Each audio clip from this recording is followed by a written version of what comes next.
Yes, hello, my beautiful friends. What a day it is. Thank you so much for joining us. It's 9/11. It's the day after Charlie Kirk was assassinated. Lots of emotions out there, and we're going to get through it together. Thanks for being here and joining us. On the show today, we've got a bunch of stuff queued up.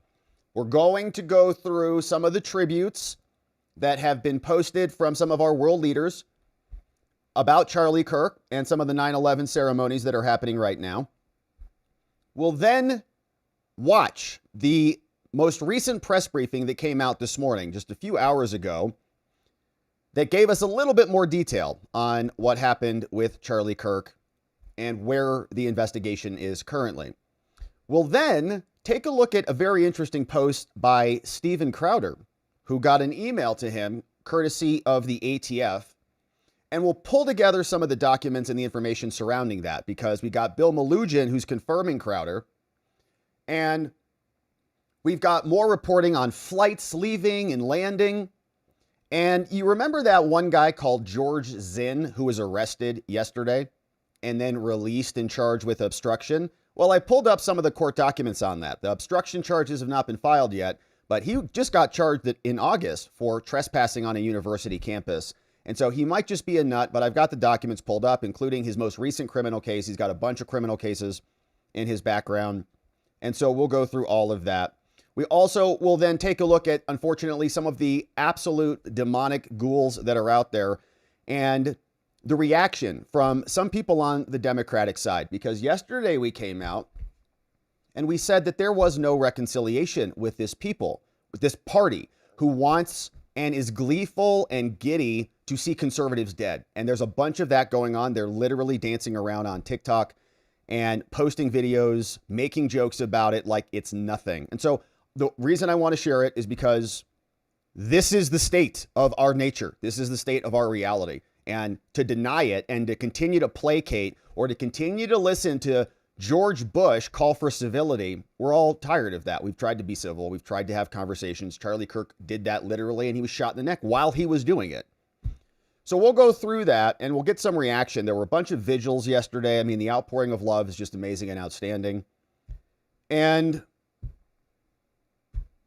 I know we're still filled with emotions, man. I know I am. I had a tough time even processing the night after the show because of what we were able to go through together. And so I'm just really grateful you're here. Thanks for being here. Thanks for supporting everybody else around you. I know I've gotten text messages about this from people I've never heard, I haven't heard from in a long time. And a lot of people are rattled about it. So thank you for spreading your love, for continuing to pray, and for supporting the country, really, in this time of need as we're all awakening to the true demonic forces that are out there that we'll unpack here together today.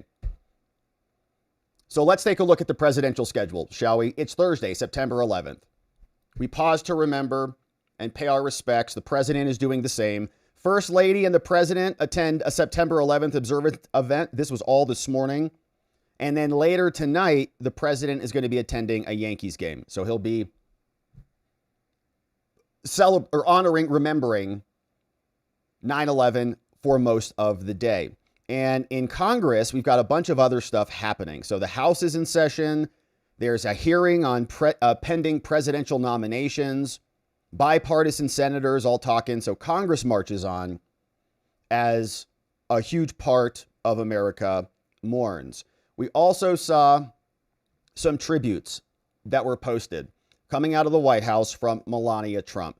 She said this: Charlie's children will be raised with stories instead of memories, photographs instead of laughter, and silence where their father's voice should have echoed. Charlie's life should serve as a symbolic reminder that compassionate awareness elevates family, love, and country. And we appreciate Melania for saying that, because that is what he stood for.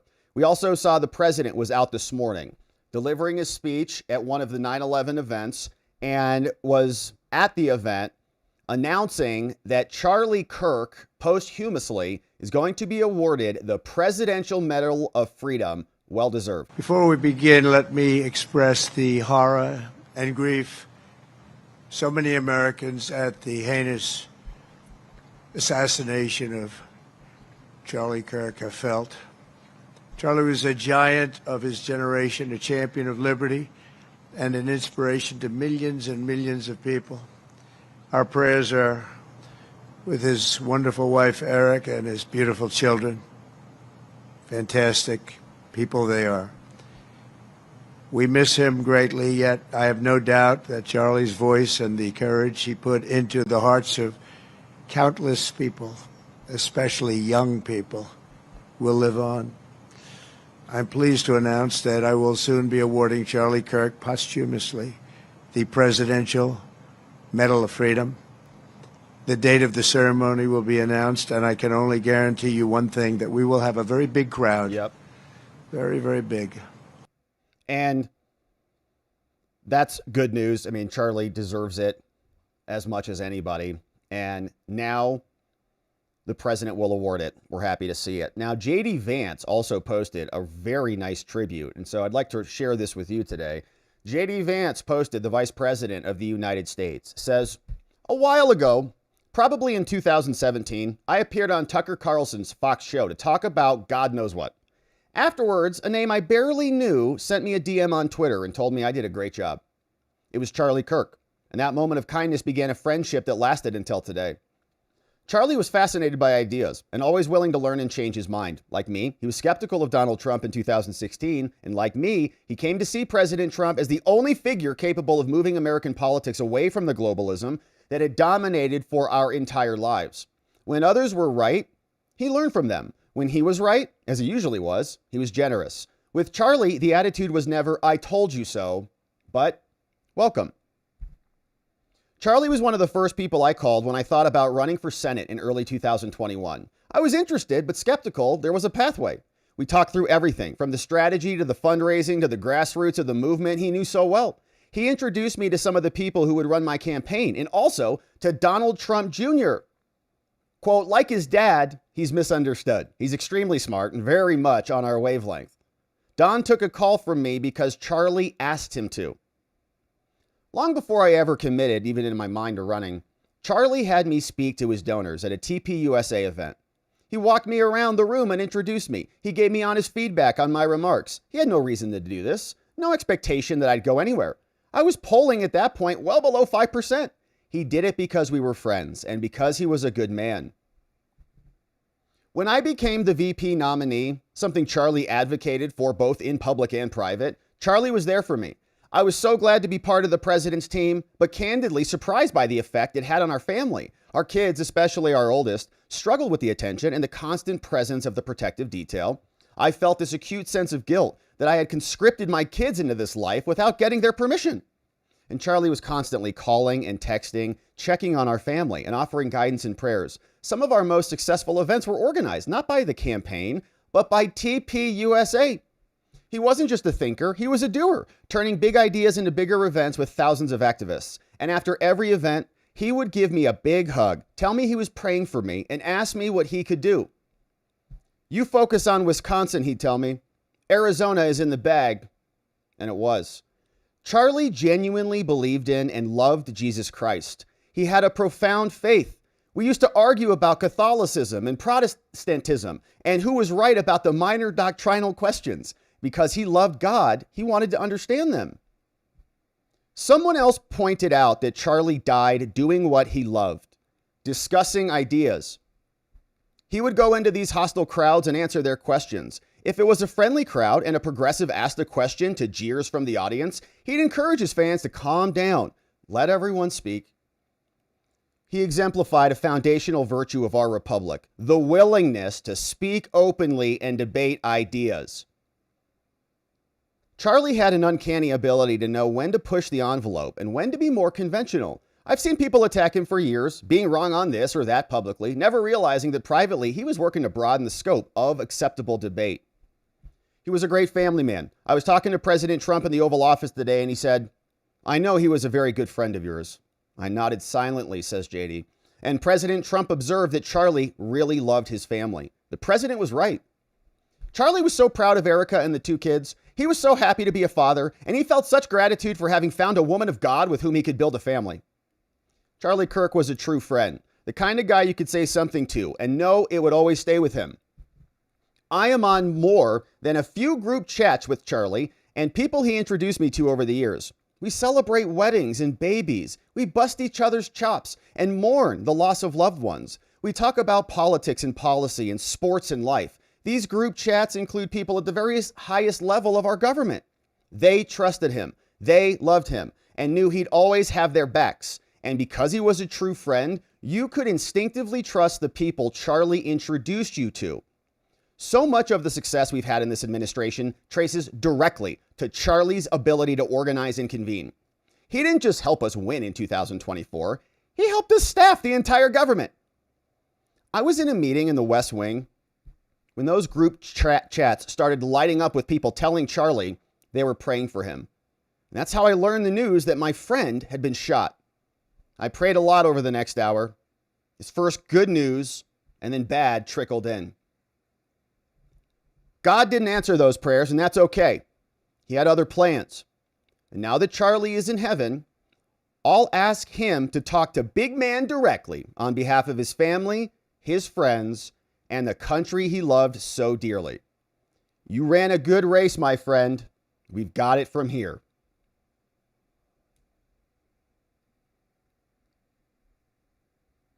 JD Vance. Beautiful tribute. And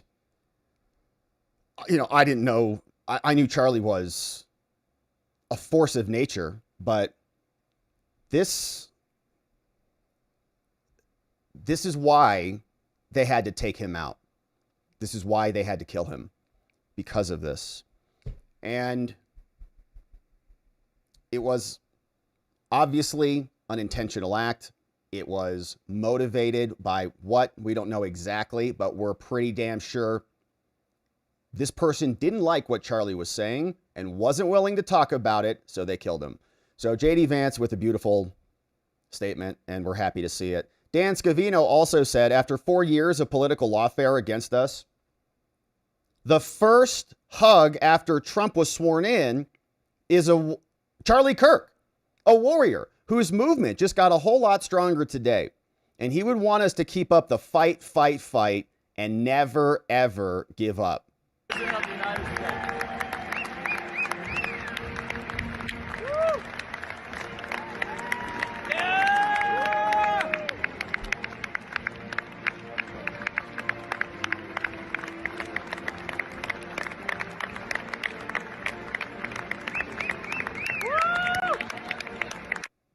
And Charlie was very instrumental in that. Now, Governor Ron DeSantis was also out today honoring 9/11, and he had something to say about Charlie Kirk. This is what Ron was up to this morning. Yesterday, we saw the assassination of a young political leader, Charlie Kirk, who I knew, many of you probably knew. And you see some of the evil that's lurking within. And we've got some problems in this country. You can have disagreements. Sometimes these are really fierce disagreements.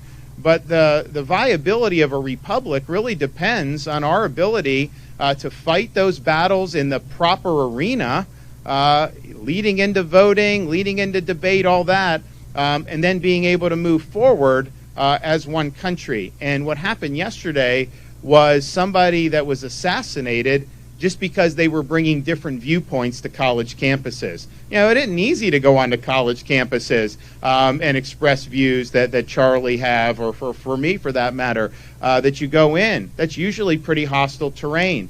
But he always did it in good faith. He always wanted to have a free exchange of ideas.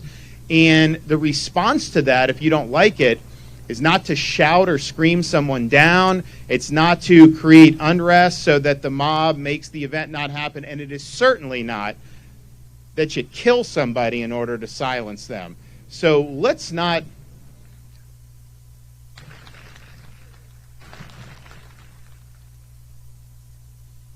So as we commemorate the lives we lost that day because of that terrorist attack, and as we recognize the evil that was present in this country as a result of this external force and this external ideology, let's not now, 24 years later, succumb as a country to some of those forces inside our country who are really trying to upend what America's all about. Yeah, they are, and they're here. There's enemies behind the gates, and so we are paying close attention to that, obviously. Hegseth was also out this morning speaking next to Trump, and here is what the new Secretary of War has to say. In the history books for our youngest, we must teach our children that the price of freedom we love is eternal vigilance. Instill in them the importance of upholding America's Constitution, holding tight to our freedom and our faith, and relentlessly pursuing our enemies. Prepare them to defend this nation by the ballot, the wallet, and when necessary, the cloth of our country, because the world remains a viper's nest. It requires us. As I speak, hostile elements plot to curb our power and slaughter our people in our homeland, in our hemisphere, and halfway around the globe. Not everyone needs to wear a uniform, but some of us do. That is our profession and our promise to this nation. In closing, a reading from Scripture, Romans chapter 5, verses 3 through 4. We rejoice in our sufferings, knowing that suffering produces endurance, endurance produces character, and character produces hope. Well done, Hegseth. So that's a little bit of the roundup, and it looks like we just got some, I would say, breaking news here, because we have the FBI releasing an image, and let me get this queued up. Here we go. FBI Salt Lake City now posting images of the suspected shooter. And this is curious because we're going to watch the press briefing that just happened a few hours ago, where they said they were not going to release the photo because they were pretty sure that they were going to be able to find this guy using their databases, their searches, their artificial intelligence, to do facial recognition, to pull out his ID. And they would release it if they couldn't do that. So now they've released it, which is interesting. So they haven't been able to find this dude, it sounds like. So here he is. We are asking for the public's help in identifying this person of interest in connection with the fatal shooting of Charlie Kirk at Utah Valley University. Yeah, very interesting. So we take a look and zoom in on the photo. Looks like he was, matching the description, matching what looked like we saw on the roof of the shooter kind of running across the rooftop. We'll come back to that. He's got this shirt on with a flag and an eagle, an American flag and an eagle is what it looks like. And it might actually be this shirt over from eBay. This fella, Frankly Frank, he posted this. Says, in the land of the free, home of the brave. It might have been that shirt, right? So he's going to like blend in with MAGA or something. Here's the shirt. Sold over on eBay. Looks pretty close. Here's more. You can see sunglasses, a hat. Here's the other image. And that's the guy, is what they say, is what they've captured for us. And so they talked about this just minutes ago or hours ago. And here is what the press briefing sounded like. Not a lot of information, not a lot of questions. They came out, and here's what they said today. E-U, last name M-A-S-O-N. Anyone need me to repeat that? One more time. Robert Bowles, for the Utah Department of Safety. And introduce Commissioner Bo Mason.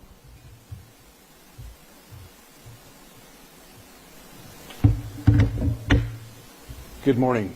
I am Bo Mason, Commissioner for the Utah Department of Public Safety. I'd be remiss if we didn't start off today and recognize the significance of the day. Historically, on 9/11, law enforcement has come together as a group to recognize and honor those that sacrificed to preserve the ideals of this country, the freedoms of this country.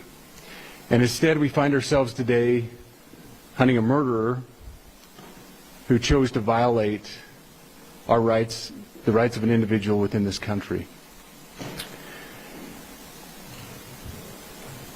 Just to recap yesterday's events, at around 12:20 p.m., political influencer Charlie Kirk was at Utah Valley University participating in a student-sponsored event with Turning Point USA.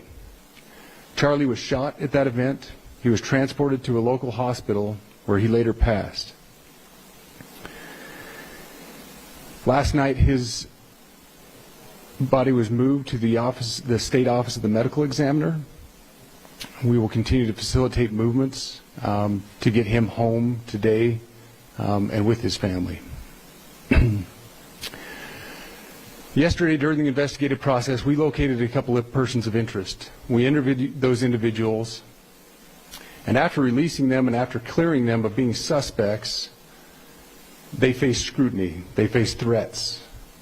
We asked the public to be patient with the investigative process. These individuals were not suspects, they were people of interest. We ask that you do not impose into those people and that investigative process. They don't deserve that harassment for being subject to that.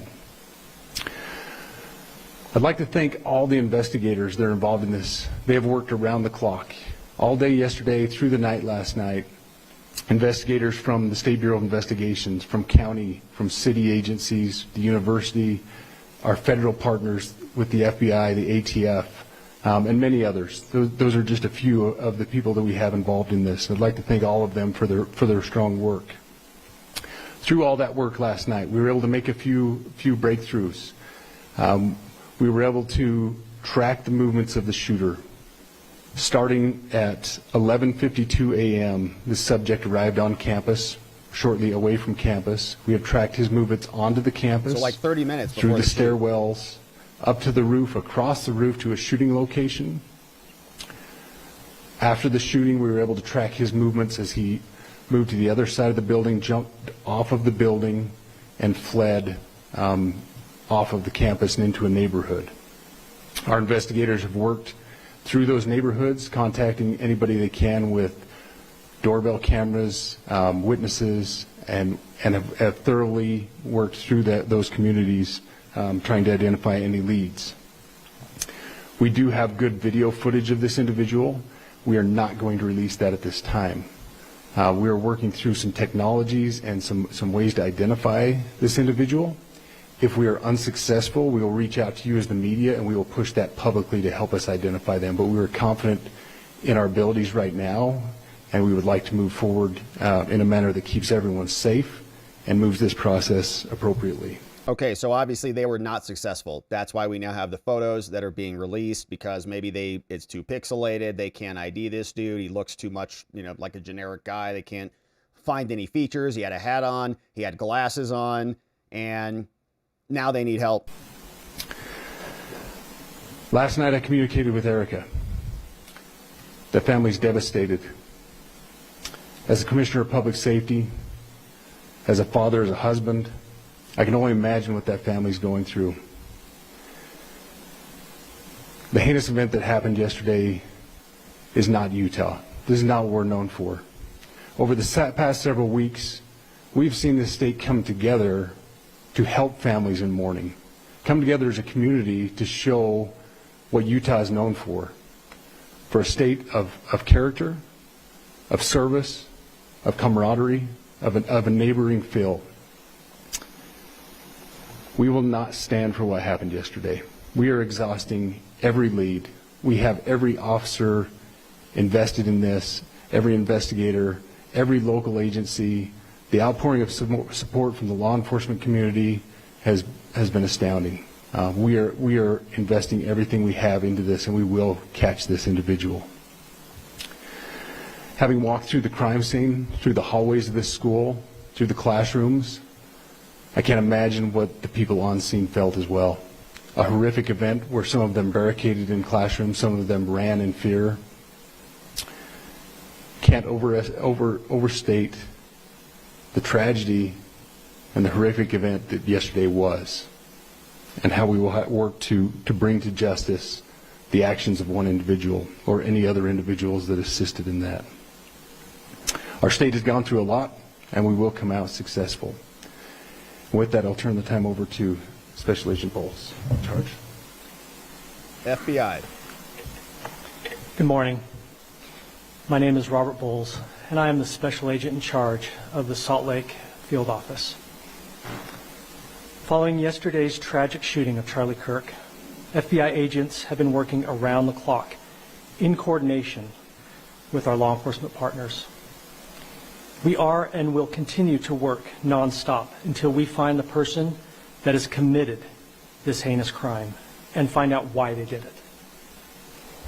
This morning I can tell you that we have recovered what we believe is the weapon that was used in yesterday's shooting. It is a high-powered bolt-action rifle. That rifle was recovered in a wooded area where the shooter had fled. So the FBI laboratory will be analyzing this weapon. Ballistics. Investigators have also collected footwear impression, a palm print, and forearm imprints for analysis. Now, I understand there are a lot of questions about motive. I assure you that all leads, tips are being fully investigated. As of this morning, we have received more than 130 tips. We thank the community for that. The FBI has brought every resource to bear, and we will continue to do so throughout the course of this investigation. The FBI's mission is to protect the American people. It's to uphold the Constitution of the United States. Any attack on the First Amendment is an attack on the very foundation of our democracy. That is why we will relentlessly pursue this case and the shooter until we find him. We also continue to grieve with the family and the community. It's our community.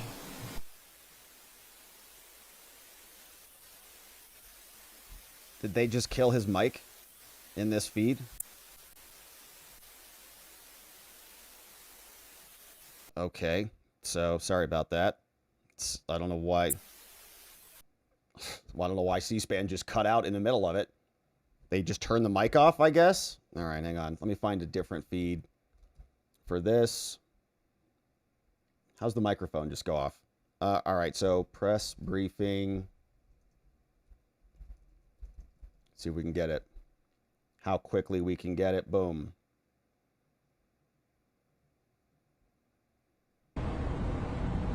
The heinous event that happened yesterday. 130 tips. We thank the community for that. The FBI has brought every resource to bear, and we will continue to do so throughout the course of this investigation. The FBI's mission is to protect the American people. It's to uphold the Constitution of the United States. We also continue to grieve with the family and the community. It's our community. If you have any video or images from the shooting, we ask you to please submit them to our digital media tip website at www.fbi.gov/Utah Valley Shooting. You can also call the FBI at 1-800-CALL-FBI.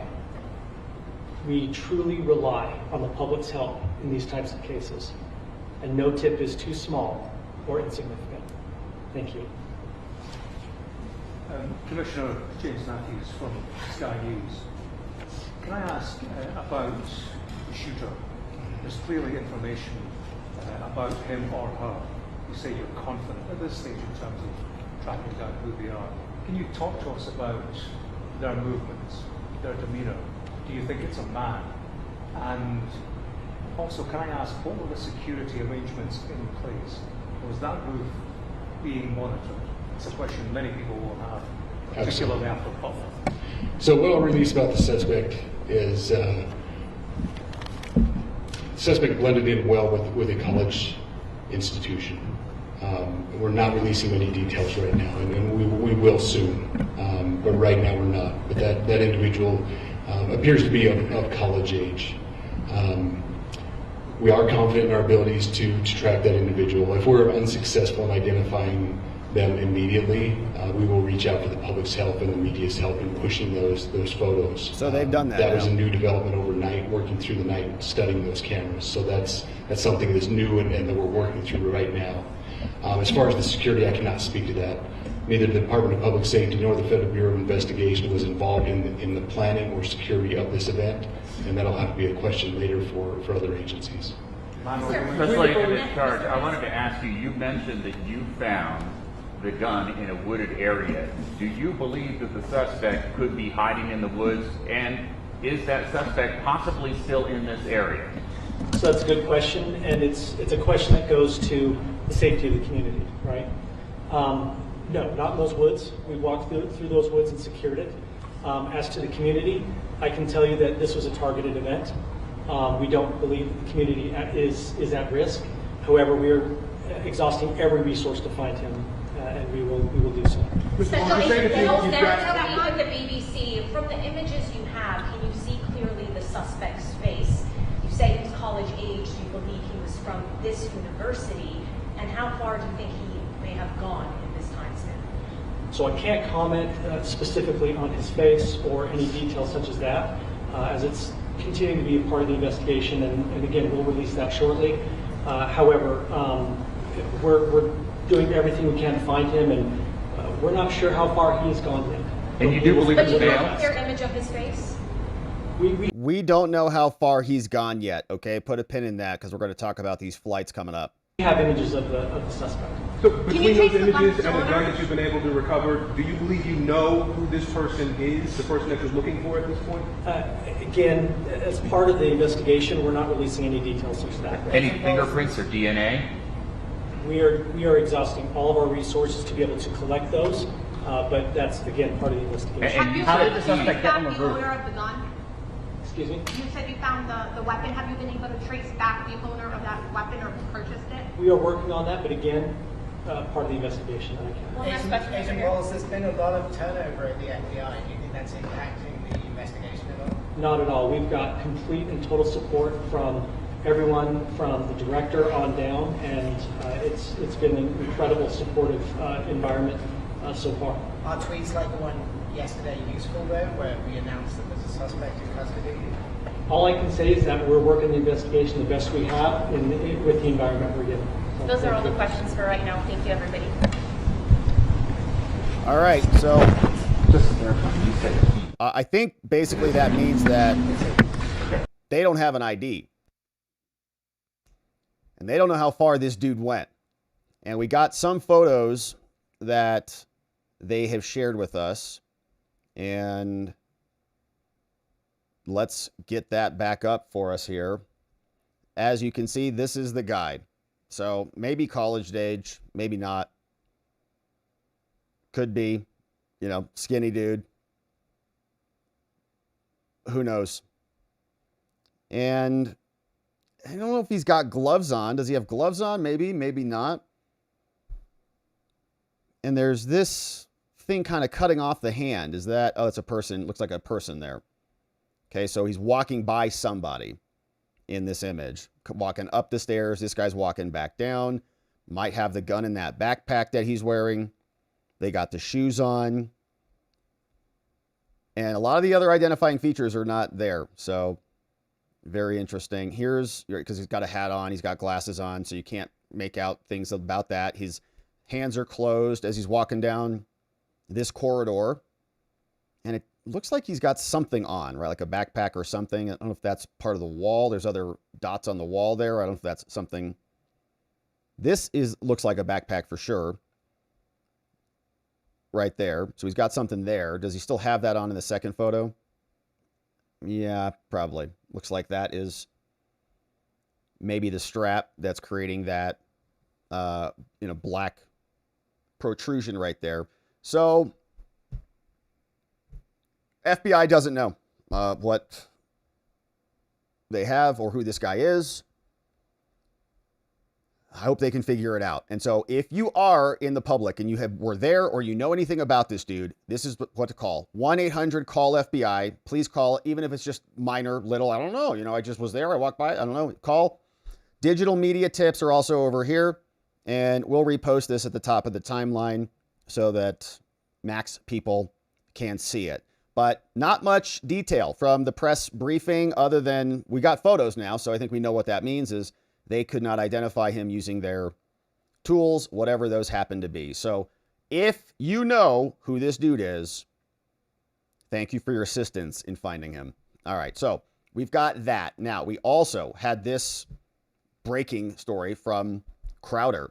Stephen Crowder got an exclusive email sent to him from inside the investigation, and he's sharing it with us over on his X account, at S. Crowder. He said, exclusive, this morning my team received an email from an officer at the ATF.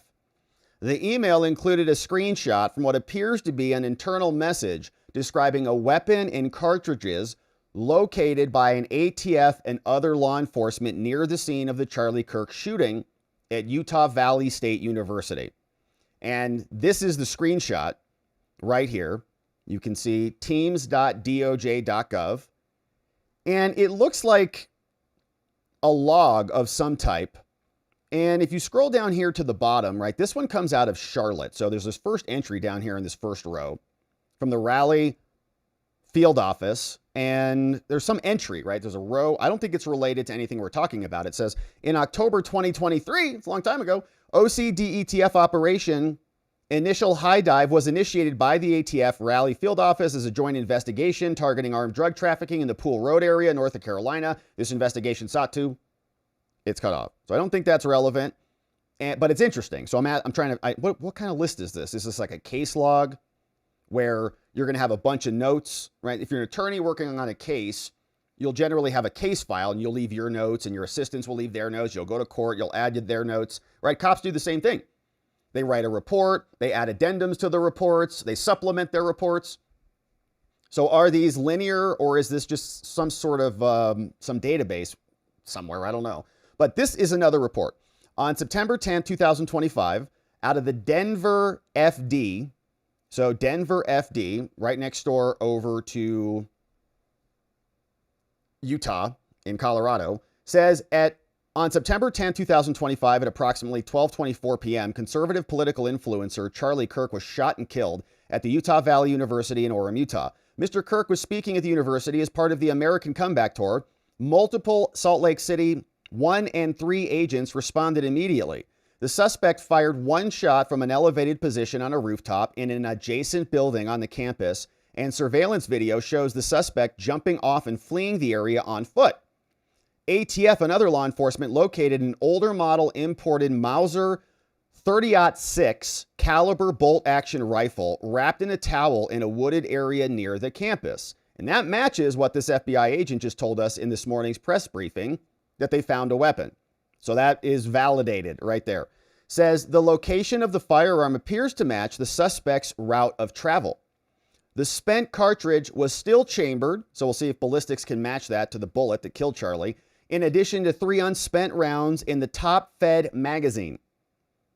All cartridges have engraved wording on them expressing transgender and anti-fascist ideology. An emergency trace has been submitted, and ATF Salt Lake City is working leads generated by the trace. The firearm and ammunition have been taken by the FBI for DNA analysis and fingerprint impressions. Upon completion of forensics, the firearm will be disassembled for additional importer information.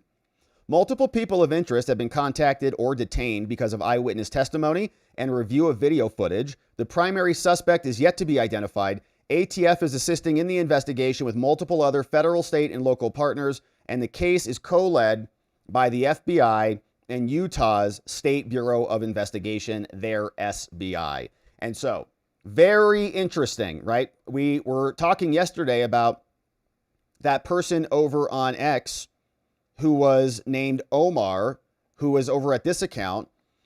Najra Galves, who's locked his account down or their account down or whatever, and this person's bio said non-binary, but they said, right, Charlie Kirk is coming to my college tomorrow. I really hope someone evaporates him literally, is what this psycho said. Let's just say something big will happen tomorrow. We covered this yesterday, but this is the account that was making what sound like open threats to us. And then if you click the profile, it was, transgender or non-binary person. Let's see, username. Okay, so the original older changed their handle or something. So the person nuked their account. So that account's gone. Somebody else took it over. Okay, so very interesting. And this person says, my friends and condolences to the families of Charlie Kirk. So took over that account handle, but it said non-binary historically on there. Now, what's also curious about this is the FBI is confirming some of this, okay, in their statement. And if we look at the photo of this person, is this maybe a transgender person? Is this a man who was pretending to be a woman? Or is this a woman who's pretending to be a man? In other words, is there any indicia of transgender ideology in this person? I'm not sure that I see it. So when you have that, right, then the question is this just an orgy of evidence, as they call it? Okay, you talked about this if you ever saw the movie The Minority Report with Tom Cruise. You show up, there's all the photos on the bed detailing every single element of your role in the crime. You go, what the heck? Why? It's like an smorgasbord of evidence. So is it the trans community or the trans individual who shot and killed him because they were very unhappy with a lot of the things that he was saying? So that's a curious one. Now, this has been backed up also. So shout out to Steven Crowder for sharing this with us. We're appreciative of that. And it sounds like it was being confirmed at least a bit by Fox News. Says, breaking, investigators are looking at what appear to be messages on Charlie Kirk's shooter's gun and ammunition.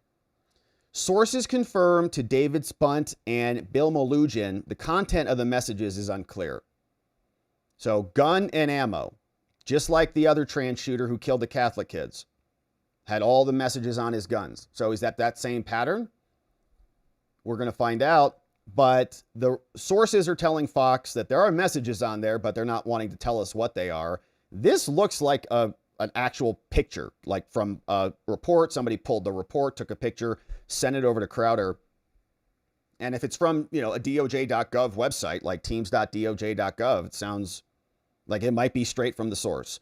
So, and we know that historically, they don't want to tell us about the trans manifestos or anything that they wrote in their journals, lest it agitate America and cause violence. Okay, yeah, we don't want to cause violence. You people just shot up a church. All right, anyways. So teams.doj.gov is where that came from. And so Steven Crowder shared that. Fox News is reporting it. We know who this person is. Omar just nuked his account. And there's other questions about the flights. This is an interesting development. And of course, we're still in the fog of war. We have no idea ultimately what the FBI knows or what they're working on.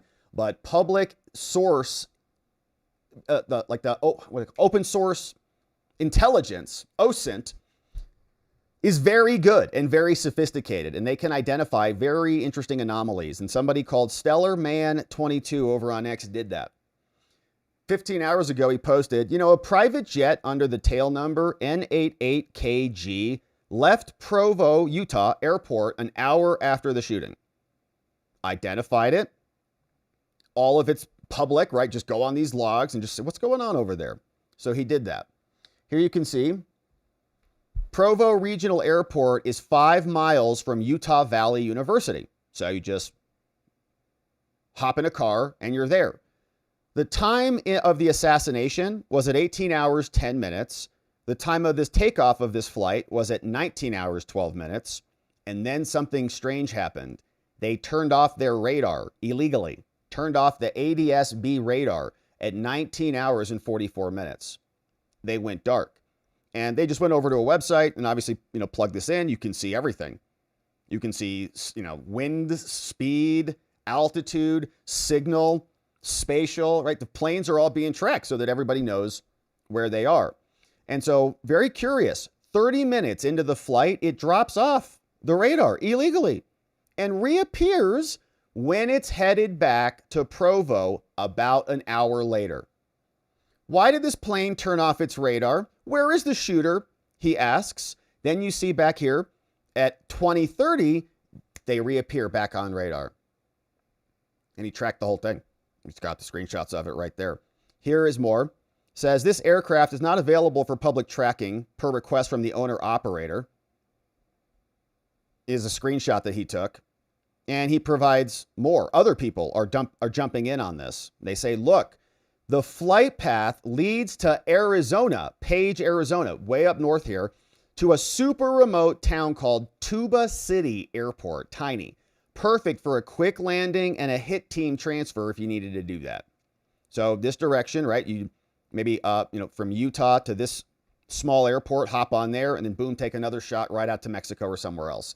So don't know if they landed in Tuba City, but he's saying that's kind of right in the line of sight there. And if you keep following that down, you might run into Phoenix or Mesa, but you might just bypass all of that completely. So if you're not landing there, where are you going? Unless you're going to make a turn and go land somewhere else. But interesting developments, and you can see that there is more. Somebody else was posting this. Is this important? And tracking the flights. So people don't know what exactly is going on. So were the flights, locked down? Was there a shooter on board of that plane that turned off its radar? Who knows? Stellar Man also posted this. He says, attached is a 2-hour time lapse of Provo airport traffic immediately following the assassination. If the FBI and the Orem police supposedly set up a manhunt in the vicinity, why was an airport 5 miles away not locked down? Where were the flight restrictions? What kind of manhunt is this? And so here's 2 hours, right? So let's start at the beginning. Looks like lots of stuff coming in, landing, coming out. So is the dude gone? I sure hope not, man. But a lot of activity, and a lot can happen very quickly, and they don't know who he is, and they don't know where he is, according to the FBI. So not ideal. Now, we also saw this, Carly Bonnie clipping it, and our friend Nick Sorter sharing it, said from John Solomon, this weird little phrase about a little bit of foreign intelligence might be helping out on this. Helping out, or foreign intelligence is involved in it? We don't know. John Solomon being very mysterious. And we all lost, no matter what side of the political aisle you're on, we lost something important in America today. But the case goes on, the investigation goes on. There's a lot of piecing of evidence together. We don't have a shooter tonight. We have a couple leads, a couple people that were released that probably aren't the shooter. There's a couple hot leads. There's a little bit of foreign intelligence. And I think over the next couple of days, we will learn a lot more, and hopefully we will bring to justice the evil person who did what they did to Charlie today. A little bit of foreign intelligence. Nobody really knows what that means. But that's what John Solomon, who does great reporting, had to say about it. Now, there's also some drone footage of the scene. And if we play this, we'll just get a little bit of an aerial overview, right? So Charlie Kirk was over there. And I'm not exactly sure where the shooter was. I've seen a couple different locations. So not sure I could point it out. Oh, they'll point it out for us. So Charlie's tent is right over here. We saw the video. Students all over the place. You're just kind of like in a pillbox down there kind of a situation. So somebody's flying a drone out. Let's see if they pinpoint where the shooter was. This is the direction the shooter ran. And that's where he was on the roof. Okay, so over there is where they're saying he was. And of course, we want to know where he went. So that's that report. Here was another video from OSINT Technical, and they're thinking that's the guy right there on the roof. And this is maybe before or right as the shooting happened. He's not running or anything. Let's see. He just getting right up. Yeah. You think he'd already be in place? You would think that. So there's somebody on the roof right there? Just saying. He just ran from over, where's my finger? Whoa. From over there, ran in, and now he's right there. Just saying, just getting right. Yeah, I don't know if that was before the shooting or not, but that's the location of the videographer where he was standing. Additional information shows an individual running across the roof of the Lossy Center in the moments after the shooting. That individual right there, you see. Rough view to the stage from where the shooter might be perched. Some great images and details so you can see what the shot might look like. And Yeah, it appears the shooter was on the roof. The position roughly correlates to known statements. And the Lossy Center is being highlighted here. Purple is where Charlie Kirk was on the map. Yeah, people are noticing the similarities between Butler. Yeah, very, very good reporting there from OSINT. Now, FBI Salt Lake City created a tip line, as we've seen, and they also just posted something 6 minutes ago. The FBI is offering a reward up to $100,000 for information leading to the identification. So if you needed any other justification for it, you'll now get 100 G's too. And also, in addition to being an American and national hero responsible for the murder of Charlie Kirk, please call us and submit photos. And can you confirm if this is the shirt that had this writing on it? If that's the shirt that he was wearing? Yeah, no longer available. So that's from the FBI. Now, we also saw footage of this guy. This guy, we believe, is called George Zinn. And very curious situation, questions about whether he was a decoy who captured the cops' attention so that the actual shooter could get away. Is he just a crazy person? Is he a part of it? Were there other people in the background sharing hand signals? And was this a broader operation, or was this just kind of a lone individual? Well, the video, so I got the court documents about what's going on with this guy, not the most recent ones because the obstruction charges haven't hit the docket yet, but he's been charged a bunch with a bunch of other crimes. And here is just this short video of him getting walked out. Shoot me! Shoot me! Was that you? We don't know if it's him or not.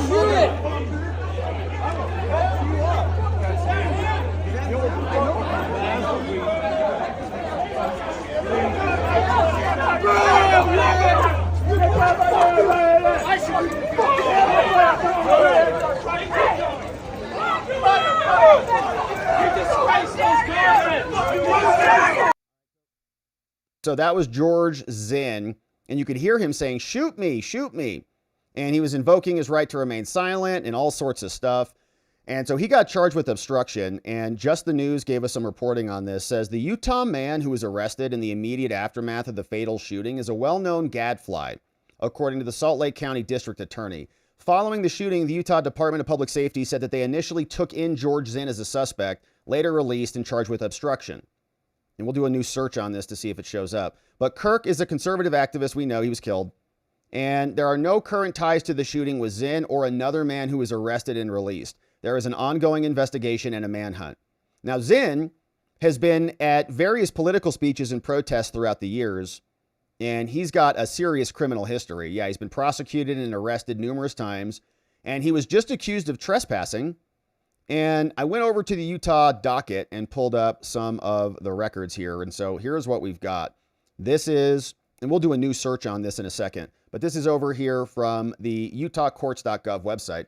And here, if you search for George Zinn, as we have now done, statewide for district and justice court cases, he's got a bunch of them. And you can validate that it's him, right? All the names, George Zinn, and the birth date matches on a lot of them, not all of them, but it's probably the same dude. But you can see the laundry list here. So if it's the same guy, born 1954, George Zinn, has been charged a bunch. 08, 09, 2 in 2011, 13, 3 in 15, 1 in 16, 20, 21, 2 in 24. Wow, so he's getting worse. So 1, 2, 3, 4, 5 in 2022. Then we got a 2023 case. Then January this year, and then this one. Okay, so 9/4 is the filing date, right? Charlie Kirk was killed on the 10th. So he got charged on September 4th for an offense that took place before then. So he might just be a crazy person who just was just screaming, "Shoot me," because he's just, nuts. And when you see a long history of this, and this is, I don't know what's going on here, if these are all misdemeanors or if some of these are felonies, but this is the type of situation like we saw with the Carlos Brown Jr., like 13 different charges, 13 different releases. Some of these might be just traffic tickets. He might just like to speed or something. I didn't go through them all, but I did look up the last one here that was filed in September. And so I got some of those documents queued up. Nothing too interesting, but it was another university case. Okay, so he was there at another university on August 22nd, 2025, and he got charged with a crime for this, which is criminal trespass, a Class B misdemeanor. The case got filed, With an information and indictment, the arraignment is going to be scheduled for October 14th, so coming up, and he's got to appear. So they released him for that, right? So misdemeanor, trespass, I don't know what his bond was or if there was anything there, but here is what the information looks like. So Provo City Justice Court, 1 count, criminal trespass upon an institution of higher education. And this is before Charlie Kirk got shot. So Class B misdemeanor in violation of the law. He did enter or remain on a property that was controlled by a higher education institution after being ordered to leave by the chief administrative officer or without authorization to remain. It was given to him by communication. That person has the authority to act for the university. The posting of signs he should have seen. Fencing, it explains that he's not supposed to be here, or any of these other things is the law, right? And he violated that. Now, this information is based on the following witness, which is John Hansen. So another BYU college cop, police department. He said, I'm reporting this over to you, Mr. Prosecutor, and Robert Trombley, Provo City Attorney's Office, brought the case. So that's what we've got on the guy. I'm not sure if there's more to that, or if he was just a convenient distraction for whoever the shooter happened to be, just coincidentally. But he did draw a lot of attention. People thought he was the guy. And he was screaming, shoot me. He was invoking his Fifth Amendment right. Now, he's going to be charged, they said, with obstruction of justice. And let's do a new search on this. Oh, gotta log back in. Don't you hate when they make you do that? All right, let's see if we can get this logged in real quick. Got to do the CAPTCHA. 8WNMHR, pretty sure. You guys can validate that for me. Let's see if we get logged in here. Nope, that was wrong. C, let's do this. Try it again. I just wanted to do one fresh search. I did a search this morning, but I wanted to see if the docket would hit. All right, that's not logging me in for whatever reason. Maybe my password is wrong or something. But as of this morning, the charges on the obstruction case have not been filed. And I'll do another search for that tomorrow to see if anything comes down the pike. But we saw this interesting statement. Some people calling this thing a professional hit. And now that we've got a photo of the guy, no ID, and apparently a very well thought out escape plan, you start to ask yourself that question. Maybe the shot itself, and I'm not a marksman, could have been accomplished by a non-professional, but I don't know. I mean, I think about even just the nerves. Like, how do you accurately shoot somebody if you don't have a lot of experience with this at a rally? You got there 30 minutes before, set up, deployed, got in position, took the shot, and then left, and you're gone, right? I mean, they can't find you currently. And maybe they will, but maybe they won't. So here's what this guy had to say, who is better qualified to talk about professional hits than your boy here. He's former FBI special agent called Stuart Kaplan, and he was on with Jesse Waters yesterday, and here's what he said about this. I think this assassination, different than the assassinated attempt back in Butler, Pennsylvania, was a very well-planned, very well-orchestrated plot that was put in motion days before. And this individual had a plan of escape to elude detection of being up on a rooftop, and also being able to evade and elude law enforcement after that shot was taken. When you take a look at what happened in Butler, Pennsylvania, Crooks came onto the venue. He left the venue, he came back, he was questioned. I mean, it was really an amateur scenario. Yeah, and Crooks was kind of bumbling around, right? Like, people identified him with the viewfinder. He was coming and going. Cops were taking pictures of him. Like, he was a clearly suspicious suspect. Yeah, and he was there for hours, I believe. He was there for, even before a lot of this started to take place. And they had a good indicator about that. So he was kind of setting up and, getting in position for a while. And I don't know how that was allowed to happen, but it did because of the Secret Service. Good job. So that happened. And there's a dead man as a result of that, and other people injured, and Trump shot in the head as a result of it. But This feels different. And if that FBI agent's press briefing where they said that they identified this dude right at about 11:50 arriving on campus, he got onto the roof, set up, took the shot, all within about 30 minutes, and then fled the scene and they can't find him. That feels more professional than just focusing more narrowly on the shot itself. And we had many people here have way more experience with firearms than I do, telling us that a 200-yard shot is not that difficult to make. And I'm thinking to myself, that's 2 football fields. Like, I don't know if I could make that, not that I would ever do that, but especially in a, do or die situation, literally. So maybe there is some professionalism to this. This assassination of Charlie Kirk, to me, is indicative of a professional hit. And I'm not so sure that we are going to quickly be able to apprehend this individual without some luck, hopefully. When you say professional hit, what do you mean by that exactly? Do you mean one shot, one kill, escape already planned and at large? It looks clean, yes, but could this be done by anybody with any sort of basic training?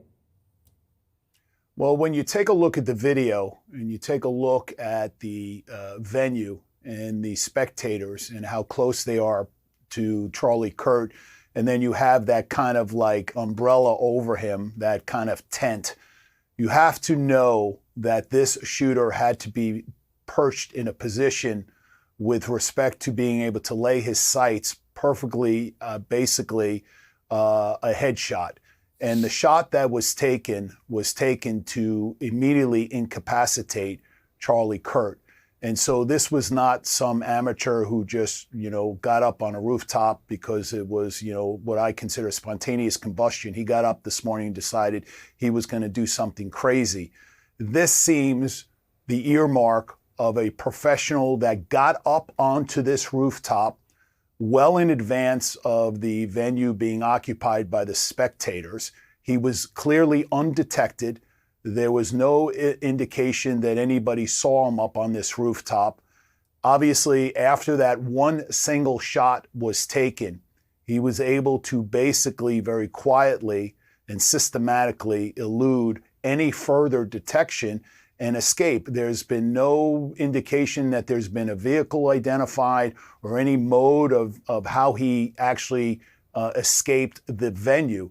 And so to me, this is someone who had some experience, some level of sophistication to have mapped out exactly how this was going to go down. Yeah, and that is a scary prognostication if that is true. And we just had a great super chat come in from Sean of Thyme. Thank you, Sean, for this one. I wanted to bring it up right now because it was relevant. Sean says, elevated position, overhead cover, crowd under, creating a narrow window, right? He had the top of the tent. So if you're in an elevated position looking down, the tent is going to block and cover some of your range of view. So you got to get under the tent and above the crowd. So now you're taking your 200-yard shot from an elevated position, looking down. You got to hit this window. And, I mean, you just take the same thing. Like, what if it was you and Osama bin Laden or something like that? You're on SEAL Team 6 and you're a sniper. They're like, hey, you got to get on the roof in 30 minutes. Set it up, take the shot, and don't miss. And get out of there before Osama's people kill you. And you've never done it before? You're an amateur? You've gone to the gun range a couple times? You're not a trained sniper? You're not shaking? You're not going to miss that shot? I don't know. And Sean of Thyme says, he was shot in the throat. It's more than about distance. It's about the window of opportunity. Yeah, and the speed, according to the FBI, he was there within 30 arrived, 30 minutes on the roof, shot, gone. The whole thing might have been under an hour, right? I mean, just rapid. And he arrives on campus, and then how long does it take him to get on the roof? Like 10 minutes? So he's lying in wait for maybe 20 minutes until the question comes about the trans. Then he shoots for the trans. Then he flees. Then we get this orgy of evidence. It's all, these trans shooters. And this dude might be gone. So who knows, man? It is troubling. And the FBI Doesn't seem like they've got a good handle on it, quite frankly. Kash Patel got a little over his skis yesterday, coming out, we got the guy. An hour later, we don't got the guy. It's like, all right. People asking about the airports being shut down and more. And so we'll keep our eye on it. But once again, shout out to Crowder on this one. Seems like a very pertinent and well corroborated detail. And maybe there is more evidence that will support this and tie it all to this person. But I'm much more interested in making sure we capture the person than believing the evidence that they may have left behind for us, essentially, right? To push a certain narrative or to distract from another narrative or whatever. It's not, blame the trans. There's already a long history of them shooting people, so it's easy to do that. But is that accurate? We'll have to wait and see. So, shout out to Crowder for sharing that. All right, now, yeah, Crowder did a great job breaking that story. Very cool. And, if you want to send us any ATF agents, I'm not soliciting you to breaking the law. But if we got an email, we'd share it, Just saying. Crowder's live right now. Man, good for him. Yeah, a lot of people paying tributes to Charlie. And that's just amazing to do that. So, all right, now, my friends, we've got to talk about the scum that are out there. And I understand if you don't want to be here for this, but I think it's important that we understand who we're dealing with. And this is what's happening out there. Democrats and people in the media wasting no time to blame the right for their murder of one of our leaders. Steve Guest shared this clip from CBS morning host Nate Burleson. And he's explaining that it's basically you guys have shared political misinformation and disinformation, and that is causing the political violence. Let's listen to this clip and see what went down on CBS. And as Tony mentioned, not everyone took to his words or his rhetoric. At times, they were offensive to specific communities. But with that said, this is not the time to focus on that. We are focused on this tragedy. Speaking of this tragedy, is this a moment for your party to reflect on political violence? Is it a moment for us to think about the responsibility of our political leaders and their voices and what it does to the masses as they get lost in misinformation or disinformation that turns in and spills into political violence? I say both parties. I don't even say parties. I say a nation. Okay. And if there's a moment in time we want to look to, and I looked back and I watched this again when Robert F. Kennedy is running and he's in Indianapolis and he just got the news that Martin Luther King was killed. And he has to tell the crowd because we don't have social media at that time. And it was remarkable the words he said. He said, we have to ask as a nation, who are we? And how do we want to move forward? We have watched this political attack on both sides. We watched what happened in Minnesota. We watched what happened to President Trump. We've watched this on both sides. This is not a question about parties. This is a question about nations. We cannot. It is a question about parties. So I don't know what kind of dumb statements these are. But that guy should, Kev should have come back on him and saying, our side thinking about political violence, your side keeps shooting people, now taking out Charlie Kirk.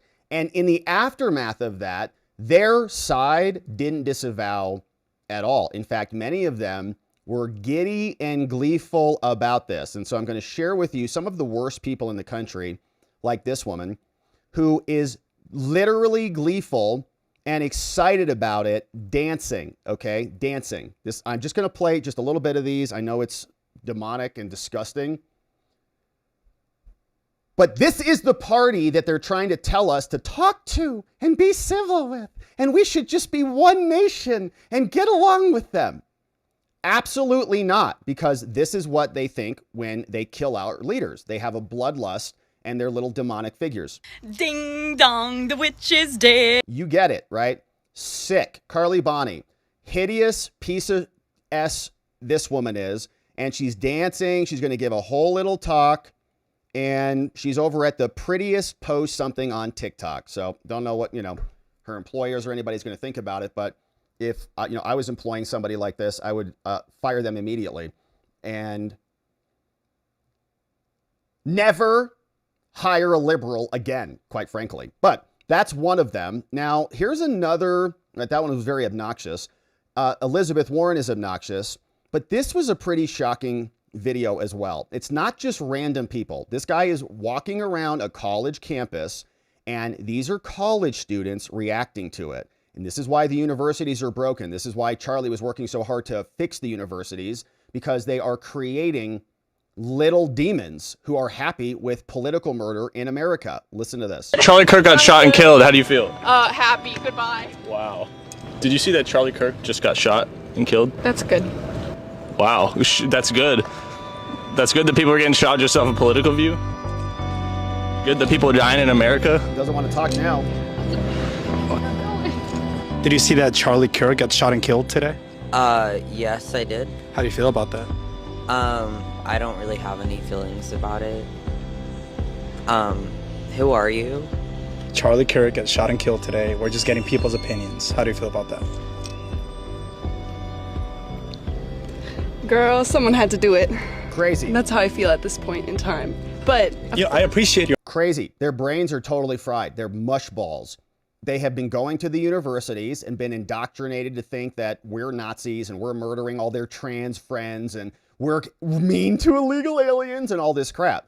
So they want us dead, and they're happy about it. They're gleeful about it. So how can we reconcile with them at all? How can we do anything other than completely defeat them and really purge the universities of this type of thinking? And I don't know how exactly you effectuate that, but honestly, there should not be $1 of federal funding go to any one of these universities that has a liberal arts programs or humanities, or if you have to study women in other cultures, although they don't even define women anymore, whatever these were. I had to take a stupid class like that at ASU, where I was called, a male chauvinist essentially for an entire semester. That's what they do. And this is what it results in. So you could, how about you just get money for STEM, for the science, the technology, the math, and all the engineering stuff. But we don't need to fund, I don't know what these people are studying, but their brains are totally fried. And they have been doing this for generations, my friends. They have been brainwashing and weaponizing the minds of America in favor of their political ideology. And I've explained it multiple times this year, or this week, but about, affirmative action. They've been doing it since I'm in seventh grade. Explaining white people bad, everyone else is good. And they're still doing it now. It's just matured into a threat to our democracy.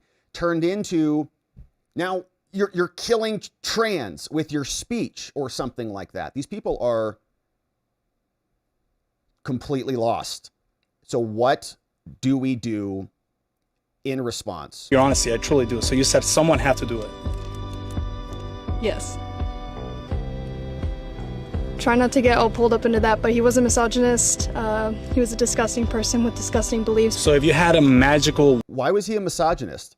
He had a beautiful wife, babies. I think he hosted women's conferences. I never heard him say anything misogynist at all. Want a magical button that you could press and keep him from being assassinated. Would you press that? No. I think things happen for a purpose. And if that's how his life was ended, then that's how it was ended. So. Do you know who Charlie Kirk is? Yeah, he's a who she. I'm like, yeah, he's an I wouldn't wish it to anyone, but I don't think his political views are correct. We're gonna step away from this because you're just trying. Well, you let him talk. He wants to talk. What are you? I'm not talking to you. I'm talking to him. Anyways. I love the right. I love the right. I love all of you guys. Thank you. No, you don't, man. In my opinion, I think they're going to flip it and say the other way. But I think the left has disputes so much hate and brainwashed so many people into doing stupid shit. Shout out to this dude. Yeah, shout out to that dude for actually spreading some truth out there. The only sane one on the college campus. Now, this is what they do, okay? So even 2 days ago, Laura Powell, who's over on X at Laura Powell ESQ, says 2 days ago, this outlet promoted paying a witch to curse Charlie Kirk to make him be on the receiving end of hatred. Now they disavow themselves and the consequences of their rhetoric. Okay, the media has blood on its hands. So do the Democrats. Here is what they posted over at Jezebel. Oh, gosh. We paid some Etsy witches to curse Charlie Kirk. If the far-right misogynist with a bad haircut, I think it's a great haircut, looks good, wants to villainize independent women, first of all, do you even know what a woman is? That's very gendered. Jezebel is more than happy to be the hag of his nightmares, whatever that means. And so they, I guess, put a hex on him. They said, after placing my first spell, somebody did, make everyone hate him. I was left with more questions than answers. How long would it take to kick in? Should I have to splurge for a pricier spell to make it work faster? Shortly thereafter, the witch messaged me, trying to upsell me a $50 spell booster. When I asked, well, what does your spell booster do? She said it explained it would amplify the energetic support of the main spell, and that, or else I could just let it unfold naturally in its natural timing. And so I decided to trust the witch's will. And if you have a doubt that there's, a spiritual war happening, they're playing spiritually. Says this story was published on September 8th, 2 days before Charlie Kirk got killed. Jezebel condemns the shooting of Charlie Kirk in the strongest possible terms. We do not encourage, endorse, or excuse any political violence of any kind. And this has been the Democrat copy and paste as of late.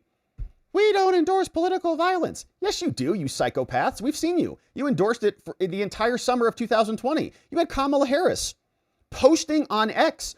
That tweet is still up, as far as I know. Raising money to bail people out who burned down the Minneapolis 3rd Precinct Police Department. You guys encourage political violence all the time. Get in their faces and so on and so forth. So, and now you're casting hexes and using witches to take out your political opponents. So here's another demented lady called a senator from Massachusetts, Elizabeth Warren.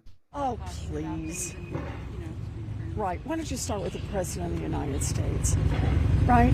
And every ugly meme he has posted and every ugly word. So Trump's posts are responsible, not the Democrats. There's no self-reflection from them at all. And a lot of people are capturing this, right? This is a pretty expansive ideology. And this woman, she's apparently the assistant dean of students at Middle Tennessee State University, called Laura Sosh-Lighty. She says, looks like old Charlie spoke his fate into existence. Hate begets hate, zero sympathy. That's nice. She's the dean of a state university, assistant dean of a state university, wishing students to get shot in the neck, zero sympathy for a murder on a college campus that was effectuated by her people, 100%, or on behalf of their people. I don't know who actually did it or why, but they took out one of our dudes who was effective against them, and that's why they're gleeful. And she's teaching the students. Maybe Tennessee will do something about Laura Sosh-Lighty and her continued employment there. We've got this other woman who's doing the head bob here on her X account. She says, yes, he deserves to die. I hope he burns in hell. And she's cackling and giddy. I'm not even going to play it because it's the sound of a demon coming across the internet tubes. We don't need to do it, but you can see it right there. Happy, gleeful, giddy, because they're sick freaks. Now, AOC also is here. And what do they want to do now? Take away your guns so that when they kill you, you can't defend yourself. And so she gave this whole conversation about gun violence and political violence and all the things, not remembering that, James Comey said 86-47. Why don't you go just kill Trump? And many people, like Senator from some state we're going to get to, saying we're in the middle of a war. Our democracy is over, right? Trump is a dictator. He's going to end our country as we know it. Here's a little AOC. I mean, I think what has just transpired is tremendously disturbing. It is the latest evolution, instance of political violence in the United States, and it must end. What message do you have to your fellow lawmakers regarding the political environment? What message do you have to your fellow lawmakers regarding kind of bad audio here and the rhetoric that has been put out in the media? Beyond rhetoric, we need to talk about action. What? And we need to talk about, yes, there are words, but most importantly, we are in a job of leadership. We are in a job of action. We are in a role and a position where the American people are looking to us to do something about this. And every single day, people are dying due to gun violence in America. And every single day, there are people in this building that continue to vote against doing anything. So she wants to take the guns away so that her people can continue to kill our people without any repercussions coming back the other way. Isn't that nice? Well, we're not going to let that happen, obviously. So another psychopath was out, says there is a bottomless pit of unhinged liberals who are positively joyful over the death of Charlie Kirk. And this account, Dr. Deborah Fauci, has been capturing a bunch of them, like just one after the other. And this lady, you can see in her eyes. Don't need to listen to what she's saying because it's horrific. But GIDDY. Charlie deserved to die. By every single. Okay, we don't need to listen to her. We also have more. Here was James Comey saying the same. You remember this. C3 reposted this, says they knew exactly what they were calling for. They've been calling for it forever. This wasn't a joke. This was a threat, and it should have been dealt with back then. James Comey. I don't know what it means. You're the director of the FBI. You don't know what the 86 something is? They want our people dead, and now they're doing it. And now they're blaming us for our rhetoric. Now, here's more. You can see these people. Charlie Kirk dead, this TikTok from this psycho person, and another one here who looks exactly like you'd expect. Charlie Kirk died. Hands up.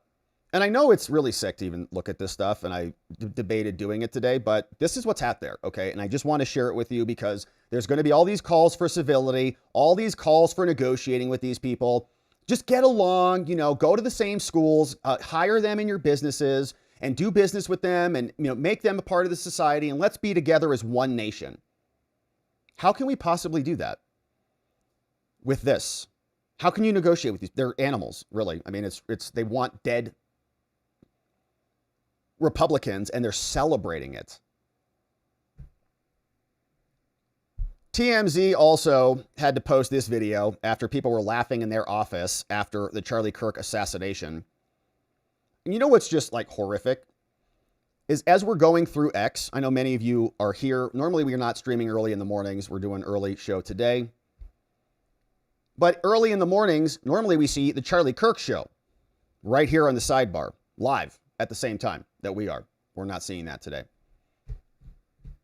And it looks empty because it is. So here's what TMZ said in a video they had to make because they were on a live stream covering this and people in their offices were laughing about something. Here's their explanation for what happened.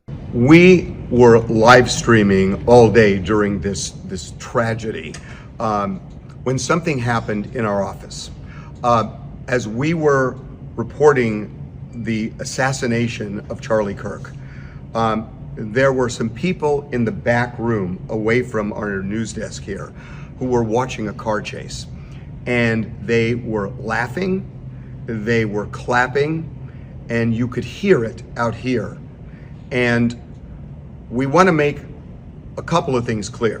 One is that I know these people, and they were not laughing, they were not reacting that way about Charlie Kirk's assassination. They were not. They would not work here if they did. And that being said, we acknowledge that it was horrible timing, and for that we are sorry. We apologize. We apologize that you had to hear that. And I get why if you were watching the stream, you may have felt that that's what the laughter was about. We assure you it was not about that, but it was horrible timing. And by the way, I get it too, and he gets it because we listened as we were talking. You can go back and look on the stream. I actually walked off camera to go back and find out what the hell was going on because it was inappropriate for the laughter at that time, but no one was laughing about the Charlie Kirk tragedy. Nevertheless, we apologize for the way it sounded.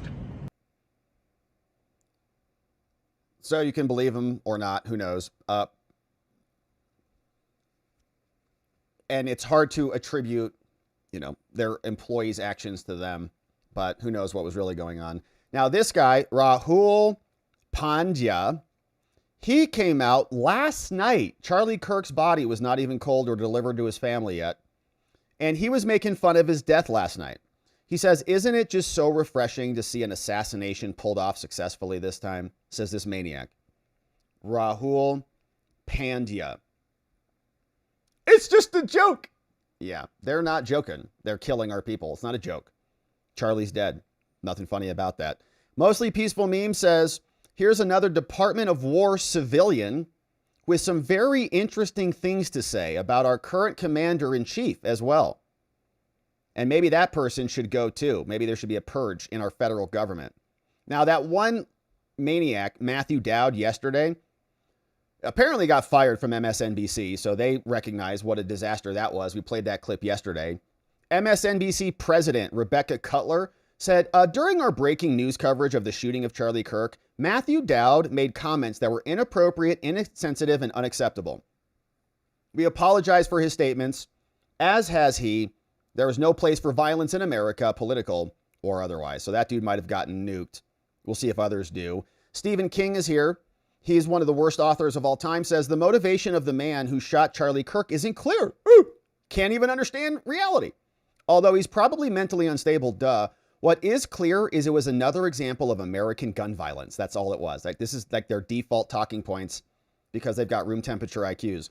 Elon Musk is commenting on Tim Urban. And if you know Tim Urban, he's a writer. He's not, I would say, a hyper political person. He writes over Wait But Why at Wait But Why. Great posts. Some of the, great stuff like on AI. Great stuff. He said, every post on Blue Sky is celebrating the assassination. Such unbelievably sick people. Elon's confirming they are celebrating cold-blooded murder, and then we're supposed to be civil with them who want us dead. Now, this was another interesting image, and I'm not sure, we're always looking at, is this real? We're in the age of AI. Where'd the video come from? But it certainly looks like this dude is celebrating on the camera. Now, he might be celebrating. I've seen other alternative explanations, like he's saying like, fight, fight, fight, or something, right? Or was he celebrating? Everybody else is ducking, and this guy's celebrating after Charlie Kirk just got shot in the neck and is bleeding out. So, who is that individual? Why is he celebrating, or what was he doing? Who knows? But people are going to continue to comb through the records. So, yeah, it looks like fired. Great news. Middle Tennessee State University announces they fired the assistant dean, Laura Sosh-Lighty, by hours after her disgraceful comments. So that was quick. An MTSU employee today offered inappropriate and callous comments on social media concerning the horrific and tragic murder of Charlie Kirk.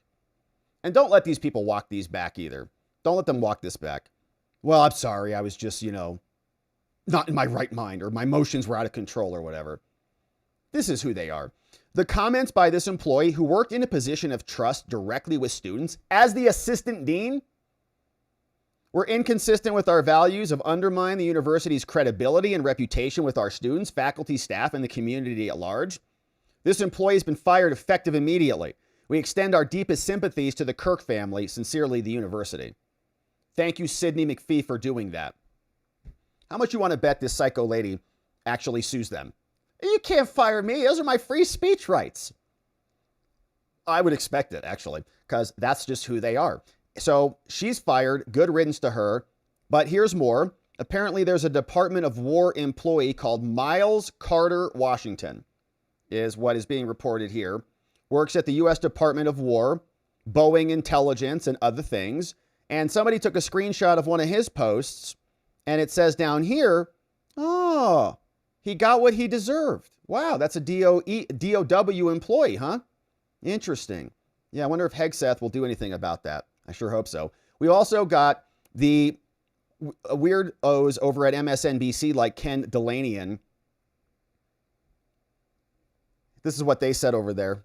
Many FBI agents who have been devoted to domestic terrorism in particular, domestic terrorism squads and those working on domestic terrorism cases, have been diverted to the immigration enforcement effort, which is the thing that the FBI normally does not do.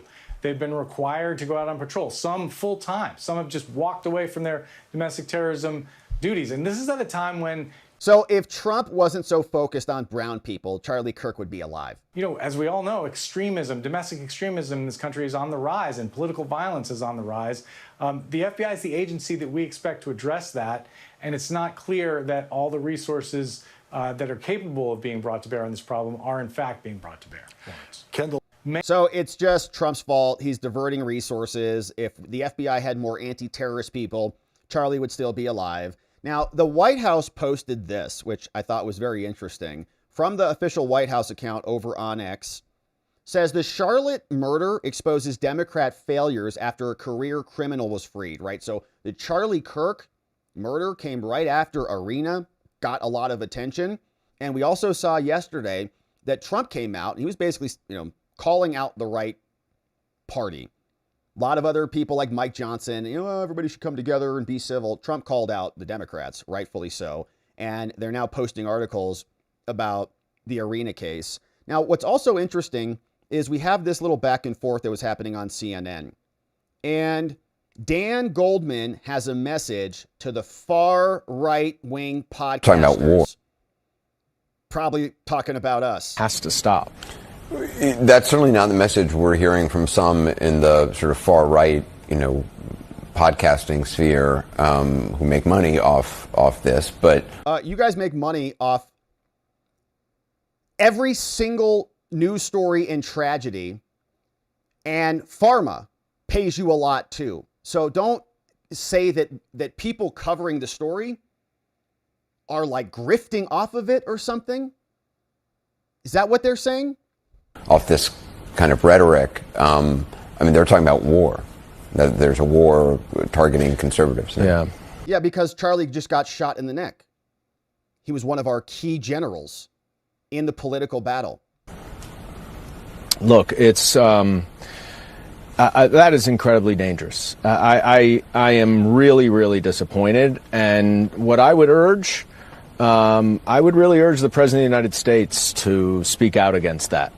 I don't view this as an issue of the right or the left. I think we've seen...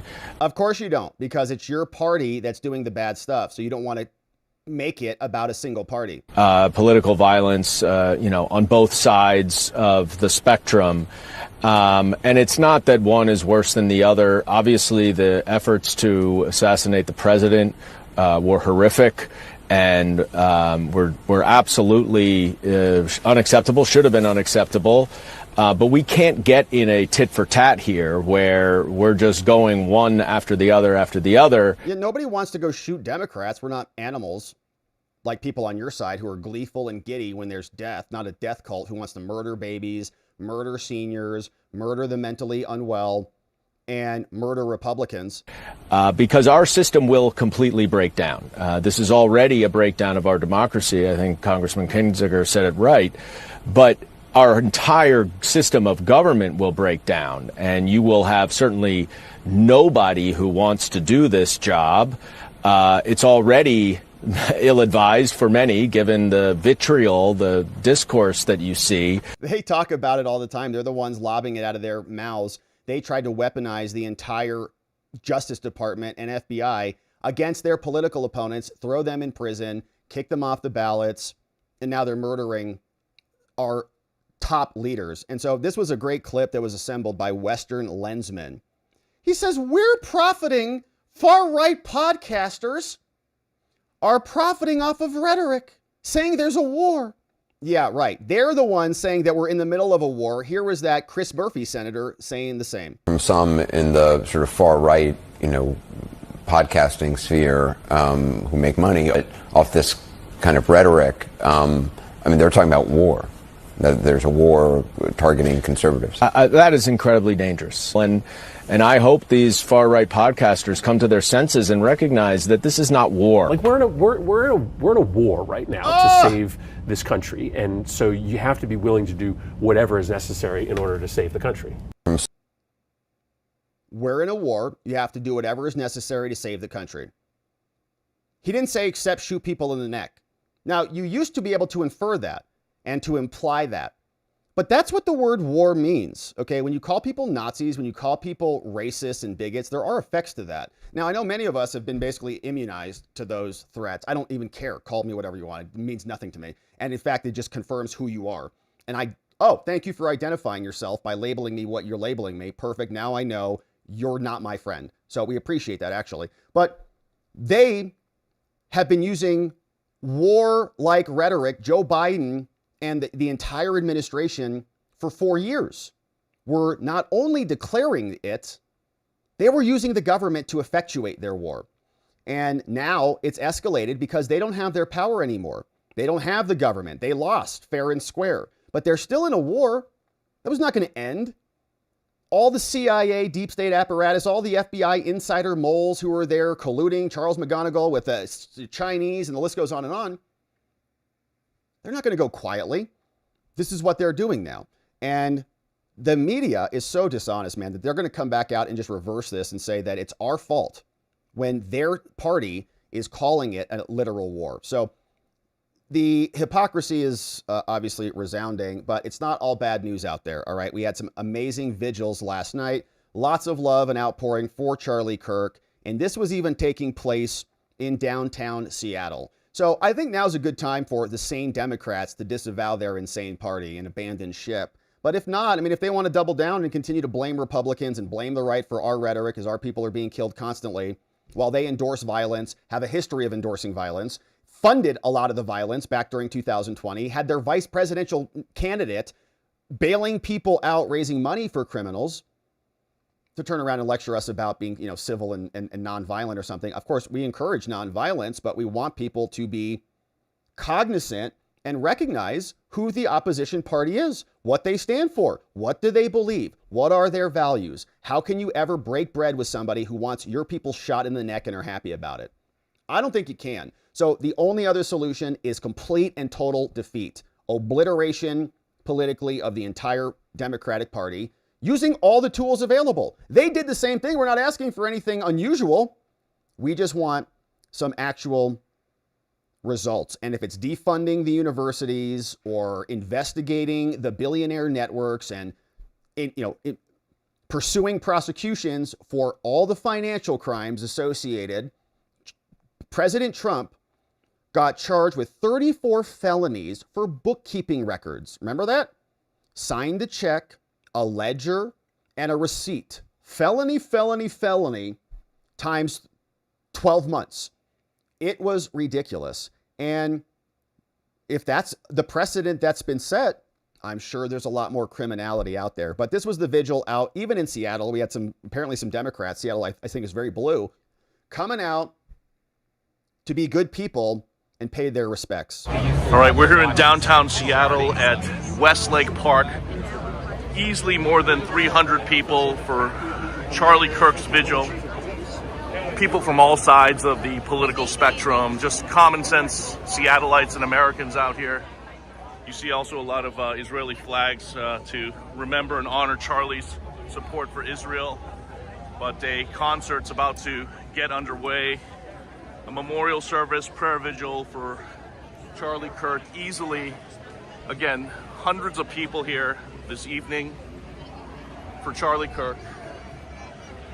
And just a lot of emotions. Got supporters of Charlie everywhere right now. Pretty much all of Seattle media here as well. Pretty unprecedented, actually. But Charlie was more than just a influencer online. He was a global personality, and I think that's why there's a crush of people here. So we'll see how this evening goes. Again, we're here at Westlake Park in downtown Seattle, a vigil for Charlie Kirk, founder and CEO of Turning Point USA, who was brutally assassinated today at a student event in Utah. So nice post, and you can see that person is reporting over at that account. Cho Show is the social. Now, very happy to see that outpouring of love. And Stephen Miller had a good post today. He says, there is an ideology that has steadily been growing in this country, which hates everything that is good, righteous, and beautiful, and celebrates everything that is warped, twisted, and depraved. It is an ideology at war with family and nature. It is envious, malicious, and soulless. It is an ideology that looks upon the perfect family with bitter rage, while embracing the serial criminal with tender warmth. Its adherents organize constantly to tear down and destroy every mark of grace and beauty, while lifting up everything monstrous and foul. It is an ideology that leads always, inevitably, and willfully to violence. Violence against those who uphold order, who uphold faith, who uphold family, who uphold all that is noble and virtuous in this world. It is an ideology whose unifying thread is the insatiable thirst for destruction. We see the workings of this ideology in every posting online, cheering the evil assassination that cruelly robbed this nation of one of its greatest men. Postings from those in positions of institutional authority, educators, healthcare workers, therapists, government employees, reveling in the vile and the sinister with the most chilling glee. The fate of millions depends upon the defeat of this wicked ideology. The fate of our children, our society, and our civilization hinges on it. Now we devote ourselves with love and unyielding determination to finishing the indispensable work to which Charlie bravely devoted his life and gave his last measure of devotion. From Stephen Miller.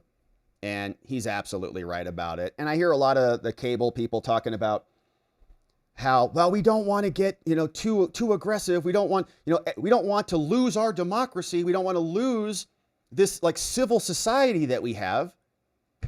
And we're asking ourselves, your definition of that civil society is you have double standards that enable you to round up your political enemies, to shoot them in the neck, and to blame the right for causing your abuse of them. And so it's unfortunate that we are in a position now where we can't have just a simple conversation with who used to be our Democrat friends. But how can you have a conversation with people who are making dancing videos and whose party is reliant upon those people to function? We can't. Now, the only option is total defeat, and we're going to be here to participate in that. All right, my friends, so it has been another tough stream here today, but we're grateful that you're here. Thanks for being here. Of course, want to see what you say about all of this and more, and we appreciate you joining us today on the early stream. Let's get some stuff queued up. Oh, I just heard somebody come in here. What do we have? I think we know who it is. Dun, dun, dun, dun. It's Joey. So what's that? That's all the posters I want to swipe his face and my face. Scoot down a little bit so they can see you, and explain it. Here you go. It just put all the posters of all these movies. You want all those as posters? Yeah. So all the Terminators. 1, 2, 3. There's 6 of them? Yeah, all 6. Man, that's pretty cool. You've been working on that this morning, printing those out? Yeah, that's what I'm doing. Put in the poster into my face, not his face. Nice. Yeah, let's do that right now. Nice. All right, well, tell him. You just told him. Yeah, thank you, my guys. Always, I'll be back. You'll be back. Yep. All right. I'm on my way for you. All right, we're going to wait. We're going to go shopping this afternoon. We're going to get some new T-shirts and some other things, and some more notebooks, and some more coffee drops. We're loaded up on hash browns and sausages. This morning, I was thinking, hey, maybe we could have pancakes today. Joe, what do you think? He says, I don't think so. I think we'll just do hash browns and sausages again. So, all right. I'll try a different tactic tomorrow. We'll see if that works. My friends, thanks for being here and for your feedback on what's going on. I see some good comments in here and very glad that you're here. We got some new membos coming. Membos, stick around. We're going to do an after party and debrief and see what's up. And man, we got some great posts here. Thank you guys for sharing what you're seeing out there. Ollie, what's up? Ollie brought in Eclectic Deb. Eclectic Deb, our newest of new membos. Welcome aboard, Eclectic Deb. If you're a membo, stick around. We'll have an after party. We'll hang out and debrief the day. Hey, Scott Moore, you too. We'll see you soon. And we appreciate you joining up. 24 months as a membo, Cindy.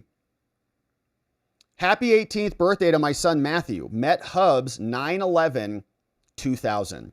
Happy birthday to your son, Matthew. Cindy, hope you guys and the family are doing something good. 18's a big one. He's officially an adult. What are you going to do? He's an adult. All right, good to see you, Cindy. Happy birthday to Matthew. And you met your Hubs on 9/11/2000. Amazing. Congratulations to your fam, Cindy. We got this one from Eugene Sands. What's up, Eugene Sands? Welcome aboard. We'll see you here in a little bit on the members stream. Just Me says, well, I turned 66 today. Man, a lot of birthdays. And I'm old enough to remember when they shot MLK, another man who was killed for his ideas and his words. Just like King, Kirk's ideas cannot be silenced, and he should be remembered as an icon of freedom of beliefs. And he will. I mean, he will. The guy was a force of nature, and that post that we read this morning of J.D. Vance and that homage was really, really good. He was a transformative figure.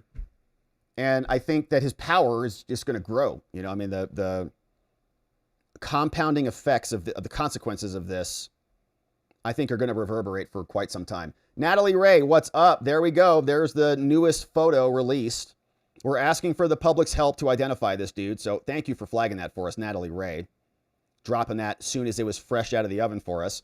So if you know the dude, call 1-800-CALL-FBI. If you even think you know the dude, just give him a call. Say, I think it might be this guy. Brian Bishop says, Rush Limbaugh and Charlie Kirk co-hosting in heaven. Man, that is a beautiful sight. That's a beautiful image in our head. Rush Limbaugh and Charlie Kirk co-hosting in heaven. Yeah, they both have their golden microphones now, don't they? Thank you for that. That's a good comment. And shout out to those two legends. Bonnie says, yeah, he was definitely a force of nature. Totally. TikTok, 7 million, 7.5. Instagram, 7.5 million. Facebook, 5.7 million. 5.4 million on X. 500,000 monthly listeners. Yeah, his YouTube channel is huge too.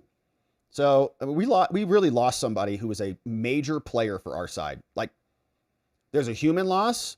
There's a political attack that's happening. But tactically, we lost like a major player. Like, Charlie put points on the board every single day, 365. And they took him from us. And they want us to just shut up and be civil about it. Bucky's is Rome says, 2 events in September have now drastically altered or is about to alter the trajectory of America. Yeah, this is a great comment. The world you were born in no longer exists. Yeah, the 2 political party system went out the window when they started screaming about locking you down or kicking you out of your medical care, closing your businesses, imposing mandates. Bucky's is Rome is here with this dude. He's whispering to the libs. Charlie Kirk was the moderate position. Charlie Kirk was the civil approach. And you shot him in the neck. Sandy, Rob, do you think we should have 4 funerals and a gold casket for Charlie like George Floyd had? Yeah, 100%. I'd like to see if any politicians will, honor Charlie in the same way that they did with George Floyd. Taking knees, putting on all sorts of different garbs, encouraging protests, donating time, donating money. They gave George Floyd like a state funeral. Remember that? You had all these politicians like coming up, touching the casket. We love you, George. And I didn't want him to die or anything like that, but was he really like this heroic figure who deserved the hagiography that they gave him? Or was he a criminal in the middle of a criminal act who was filled with drugs, who had a bad heart, who died? They burnt down the country for months, killed a bunch of people, billions of dollars in damage. And the Democratic Party literally endorsed it because they wanted to win an election. And they needed to rile up their people, whip them up into violence, make them animated. Otherwise, there's no real Democratic Party because that's all they are, a big conglomerate of a bunch of different various constituencies. Thank you, Sandy. Yeah, I would like to see that. I mean, that would be a nice thing for the Republican Party to do, like Mike Johnson and others. Honor him in some way. Sean of Thyme, what's up, Sean? Says, if the FBI wants to find this guy, they should just search Blue Sky. Yeah, well, there's a lot of co-conspirators over there who would absolutely help him if they could. Thank you for being here for 4 months. Coming up on the halfway mark. Bucky's is Rome. A thread of what a lot of Americans are thinking today. The men who wanted to be left alone. Yeah. and I mean, I'm thinking a lot about all of this. It's like, what do? You know, I don't want our country to fracture and fall apart. I don't want to have the Democratic Party that's so disgusting. I've said this many times. If I would like to actually have two parties who do good things for America. Like the Republicans are like, no, we're absolute free speech advocates. And the Democrats are like, no, we are. Or like, no, we support the Second Amendment. And the Democrats are like, no, we are. Or like Republicans are like, it's mandatory to buy a gun and you have to have gun training in every classroom. And the Democrats are like, okay, fine. Not classroom training in every classroom. Let's make it elective. But yes, everybody still has to own a gun. And like that was our policy differences. It's not. One side wants to protect the natural rights that our founders codified for our country. Those are our rules. They don't like those rules. They want to change them. They want to get rid of all of them because they want to make their own rules for their own little communist hellhole that they'll rule. We do just want to be left alone. I mean, that's like the whole purpose of the Constitution. What's up? Marianne Winden. Thank you, Marianne, for becoming a supporter and for being here today. You're amazing. Marianne Winden in the house. Hey, they already found where the shirt came from. Undead Foya. Yeah, and we saw some of that. I think eBay or something. I'm sure this, could be sourced from a couple locations. I didn't actually see as much of the words on his, though. Like, are there words on there? The other ones look like there's like more words at the top to the bottom. I'm not really seeing the words on there. But here, let me click your link and see where this takes us. Undead Foya. Start with the shirt. It can be identified. Yeah, anyways, so we'll keep our eye on that. Thank you for sending that one in. Bucky's is Rome. Knox is here. Knox Bierman, defense attorney in Texas, says this was a professional assassination. The shooter hit his target from 200 yards and with a single bullet. If you think this was some random trans kid, you're dumber than a post. In the words of the late, great Jack Knox. Papa Knox in the house. Good to see you, Knox. Yeah, I mean, it feels very methodical. It feels very dialed. Different than Thomas Matthew Crooks. And there's also rumors, I haven't confirmed this, that Charlie was wearing a chest plate, actually protection, like he was armored up, which is why they shot him in the neck or were going for a headshot and just were low. Milan, what's up? Charlie Kirk's assassin's ammunition engraved with transgender anti-fascist message. Let's see what the Daily Mail said about this, because I'm wondering if they're reporting on what Crowder got. According to a law bulletin, the inscriptions were also reported by the Wall Street Journal. Wow, so that's another new one. DOJ source confirmed with the Daily Mail the bulletin is authentic, while warning that the recovered evidence from the site of the assassination is still being assessed. The investigation is still ongoing. Let's see what the Wall Street Journal said about this. Let's see if they've got it behind the paywall. They do. So give me 1 second on that. And let's see what we've got over here. All right. So just the headline of the story is shooter still at large, high-powered rifle. Nothing new. All right. So Daily Mail gives us the details. Again, here's what it looks like.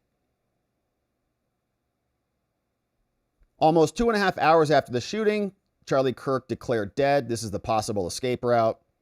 There's the bullet, the shooter. Salt Lake City, Charlie Kirk was taken to the hospital. FBI's got more than 130 tips. They say this is the dude. Maybe there's words on there. And we listened to the press briefing. So more still coming out. Thanks for flagging that one for us, Milan. Knox Bierman. Funny that Benzion Milkowski, a.k.a. Benjamin Netanyahu, was the first to post. Sorry, but Mossad is this good and does sniper hits all the time.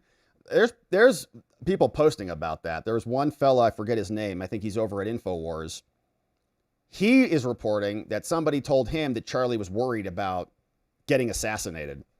So, I'd like to know if there's any information from Charlie's side about, did they have any open threats? And, John Solomon said foreign something. So, is it Iranians? Is it Ukrainians? We remember that Charlie Kirk was also on the hit list for criticizing aid to Ukraine. Like the Ukrainians have a hit list out there. So, I don't know, man. we're going to keep our eyes peeled on it, Knox, but it is a level of precision that feels concerning. Sandy, maybe they are releasing the photo for now for a different reason than they couldn't be successful.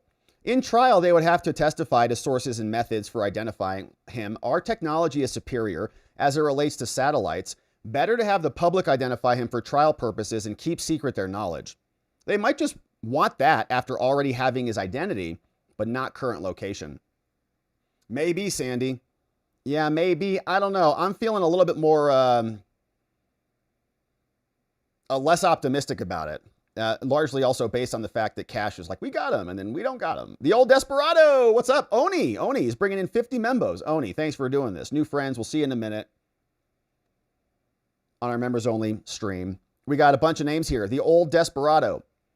Antonio Flores. Balls, second word, deep is here. AK, what's up? Amanda Smith. Green caps lock. Pete Spangler. Nance. What's up, Blaze? We have Marms. Mackenzie Hill.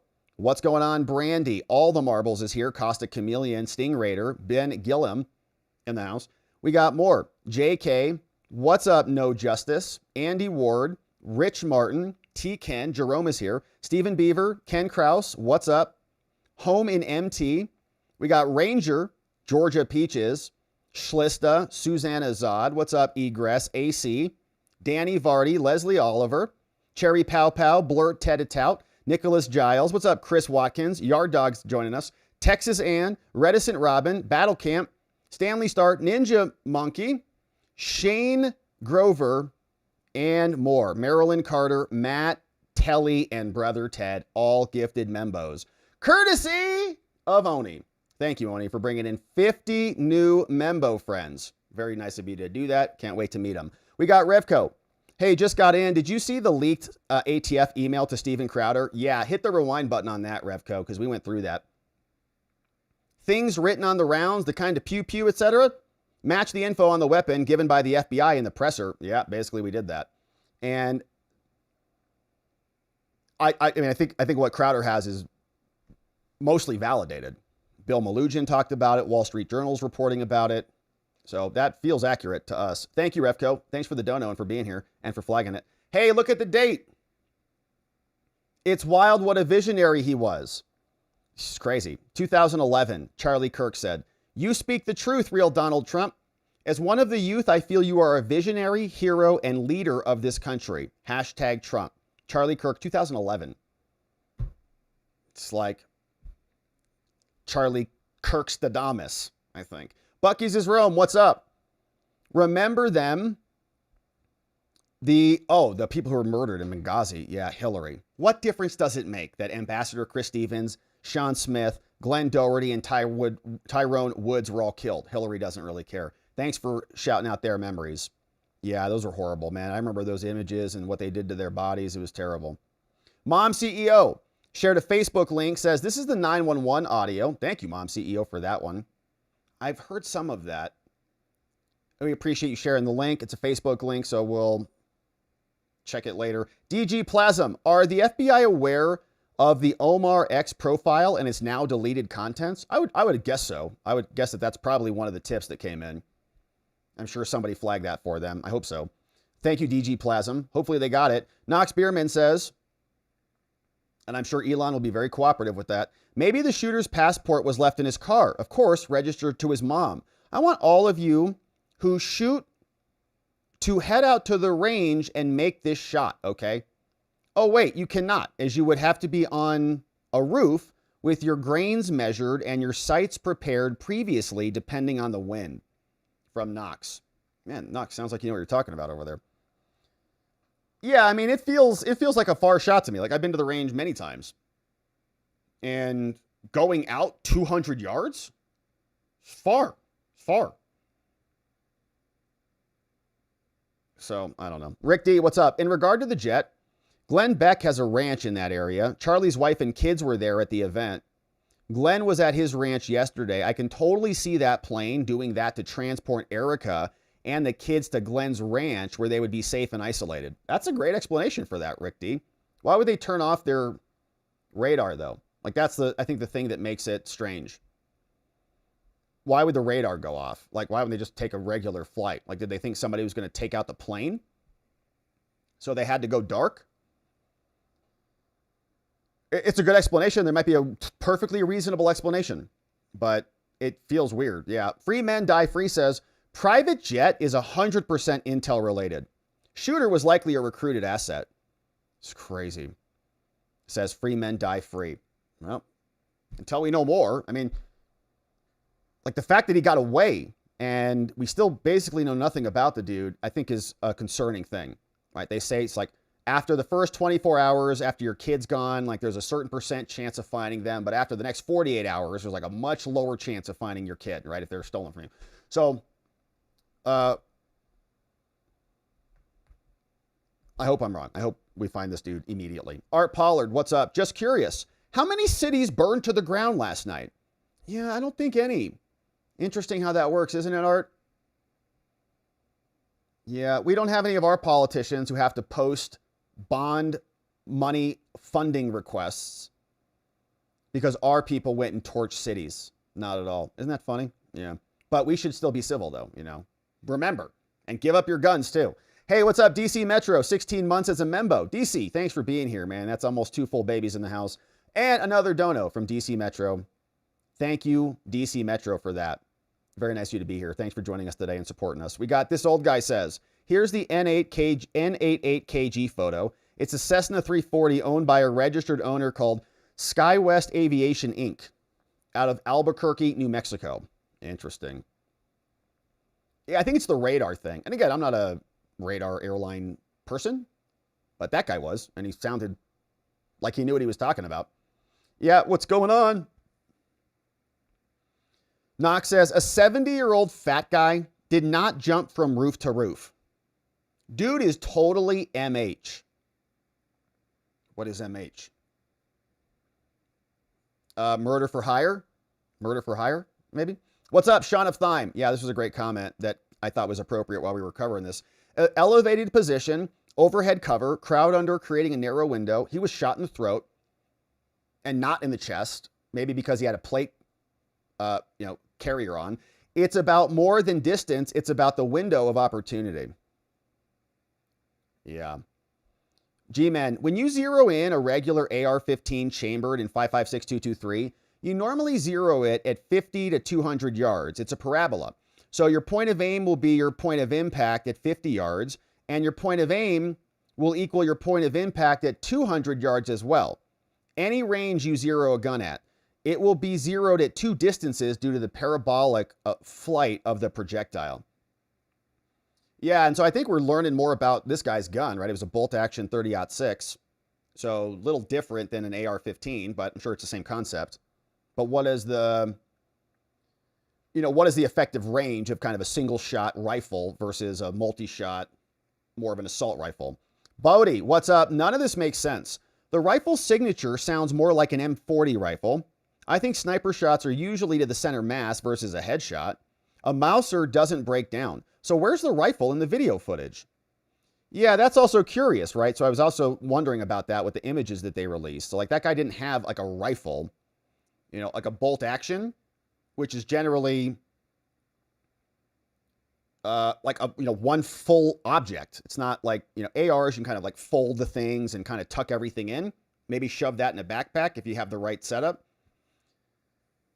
But a bolt-action rifle, the size of it, we did not see that. We did not see any weapons in the image. We just saw kind of a little backpack there. It would make sense to leave the Mauser in the woods with writing on it to distract. Yeah, and that was my comment about the orgy of evidence and the Minority Report reference, where it's almost like a little bit too, Scott Adams would say, on the nose, right? Milan says the throat is also symbolic. Yeah. Yeah, and you can go down a pretty, dark road about, the public nature of this. And it was almost like a sacrifice, right? Kind of, it's horrific, really horrific. Free men die free. It's important to note that Antifa, John Brown Gun Club are revolutionary socialists. They're commies that openly admit they started training for a revolution years ago. 200 yards isn't extreme, especially not for them. Yeah, maybe they've got somebody who's a really good shot. You know, it could be that. We don't know. Hopefully we find out. I think that the shot is interesting, definitely, and the analysis of the shot is interesting, but it's also the full totality of the event. It's when he got there, how quickly he got up there, set up, how quickly he got out of there, and how, you know, even with their lockdowns and manhunts, they have no, it sounds like, you know, really idea how far he went. The FBI said that today. We don't know how far he's gone. Okay. Pebbles and woo-woo. The FBI should look at Charlie Kirk's prior appearances, especially in suspected area crossovers. I think the shooter has debated him before. That's an interesting one. Pebbles and woo-woo. Yeah, and I think you could cross-reference and, you know, kind of index the people there. Maybe they're doing that. Saying, was there anybody who's following him around? Was this guy at prior events? Were they scouting this out over the course of, you know, multiple states? Were they just waiting for him to show up here because of the design and, you know, the perch he could be on? Natalie Ray.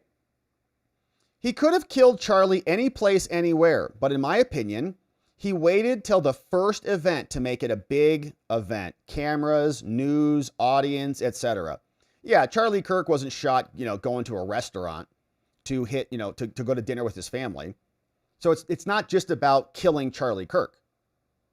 As awful as that is, it's killing Charlie Kirk in a very public way that sends a message. And I'm seeing a lot of, you know, a lot of politicians like, we're canceling our appearances. Some of them saying it's out of, you know, cause of respect, canceling their appearances. I know Rep. Anna Luna and others want you to like never see the video again. They want to censor the video so that we can't know who these maniacs are. I think Nancy Mace canceled some public events and stuff. So a lot of people are getting ready for the back, like it's causing, you know, political consequences. And maybe that's part of the intention. KC Cat, have you seen Tom McDonald's video or song? I have not, KC Cat.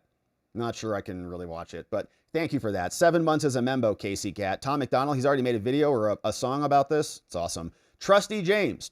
Harrison H. Smith tweets, Charlie believed, yeah, that's his name, Harrison H. Smith. He says, Charlie believed if he ever turned his back against Israel, he'd be killed in August, based on intel from someone close to Kirk. And I saw the tweet, and there was another tweet saying from somebody else like that, and that tweet was back in August. Like there was another tweet from somebody saying that Charlie would be taken out in an open air forum, like in August. Like somebody kind of called it on X. And, you know, again, I think it's very early in this. I don't want to start blaming foreign powers or foreign countries when the facts aren't in evidence yet. But it is like these old tweets are very interesting. And Charlie was starting to speak out a little bit more about Israel. There was this clip flying around of him talking about, you know, Jewish donors and how they were funding anti-white campaigns. And he started to kind of evolve his position on that. So, you know, I don't know. Trusty James, I hope not. I hope it's nothing like that, you know, because that would just be a whole different level. But it is out there. There are posts about it, and there's some old posts like in August. It's strange. Christopher W. Welcome to supporter, Christopher W. Great to have you here. We'll see you in a few minutes. Jay Marino. Hey, please tell us where to donate to Mr. Kirk's wife and children. I'm concerned about scams. Yeah, I don't know. I'm not sure that I've seen anything official yet on that. I saw there was a post yesterday to a GoFundMe, and you know, other people can just set up GoFundMes, and I don't know that there's any guarantee of anything. So I haven't seen anything official from the family or from Turning Point. I got an email from Turning Point, just, you know, kind of the automated emails saying Charlie Kirk's dead. So I haven't seen much from them on where to go, and I would wait for that before you jump in, unless you feel sure about who you're donating to or who's, you know, raising the money. Like if it's a close friend of Charlie and it's endorsed by them, I'm sure it's fine. Sharpie guy, Rob, the jet tells the tale of a professional hit job, and if someone is arrested, I'll go out on a limb and call him a patsy. Yeah, that hopefully is not the case. Or he ends up dead somewhere. Oh, we got the body. He's dead. We shot him in the head. He's dead. We're going to burn his body too tomorrow. But definitely him. We definitely got him. Nothing else going on here. Okay. KC Cat. I find the timing of the question to Charlie Kirk regarding the trans and the mass shootings, and then immediately the gunshot right as Charlie started to answer. Yeah, I agree with that. I mean, and then, so you have it's a trans question, And then on the back end, you've got all the trans messages on the bullets and the Antifa stuff. It's like feels a little bit too coincidental. I hope they interviewed the person who asked that, because I don't believe in coincidences, from KC Cat. Yeah, it was a very interesting coincidence. And there's other people talking about other people doing hand signals, like touching their hats and stuff like that. That could be Charlie's security. I don't know who those people are. I don't know if they had an itch. But yeah, there's some strange coincidences here. Trino Galaxy says these people are subhuman and disgusting.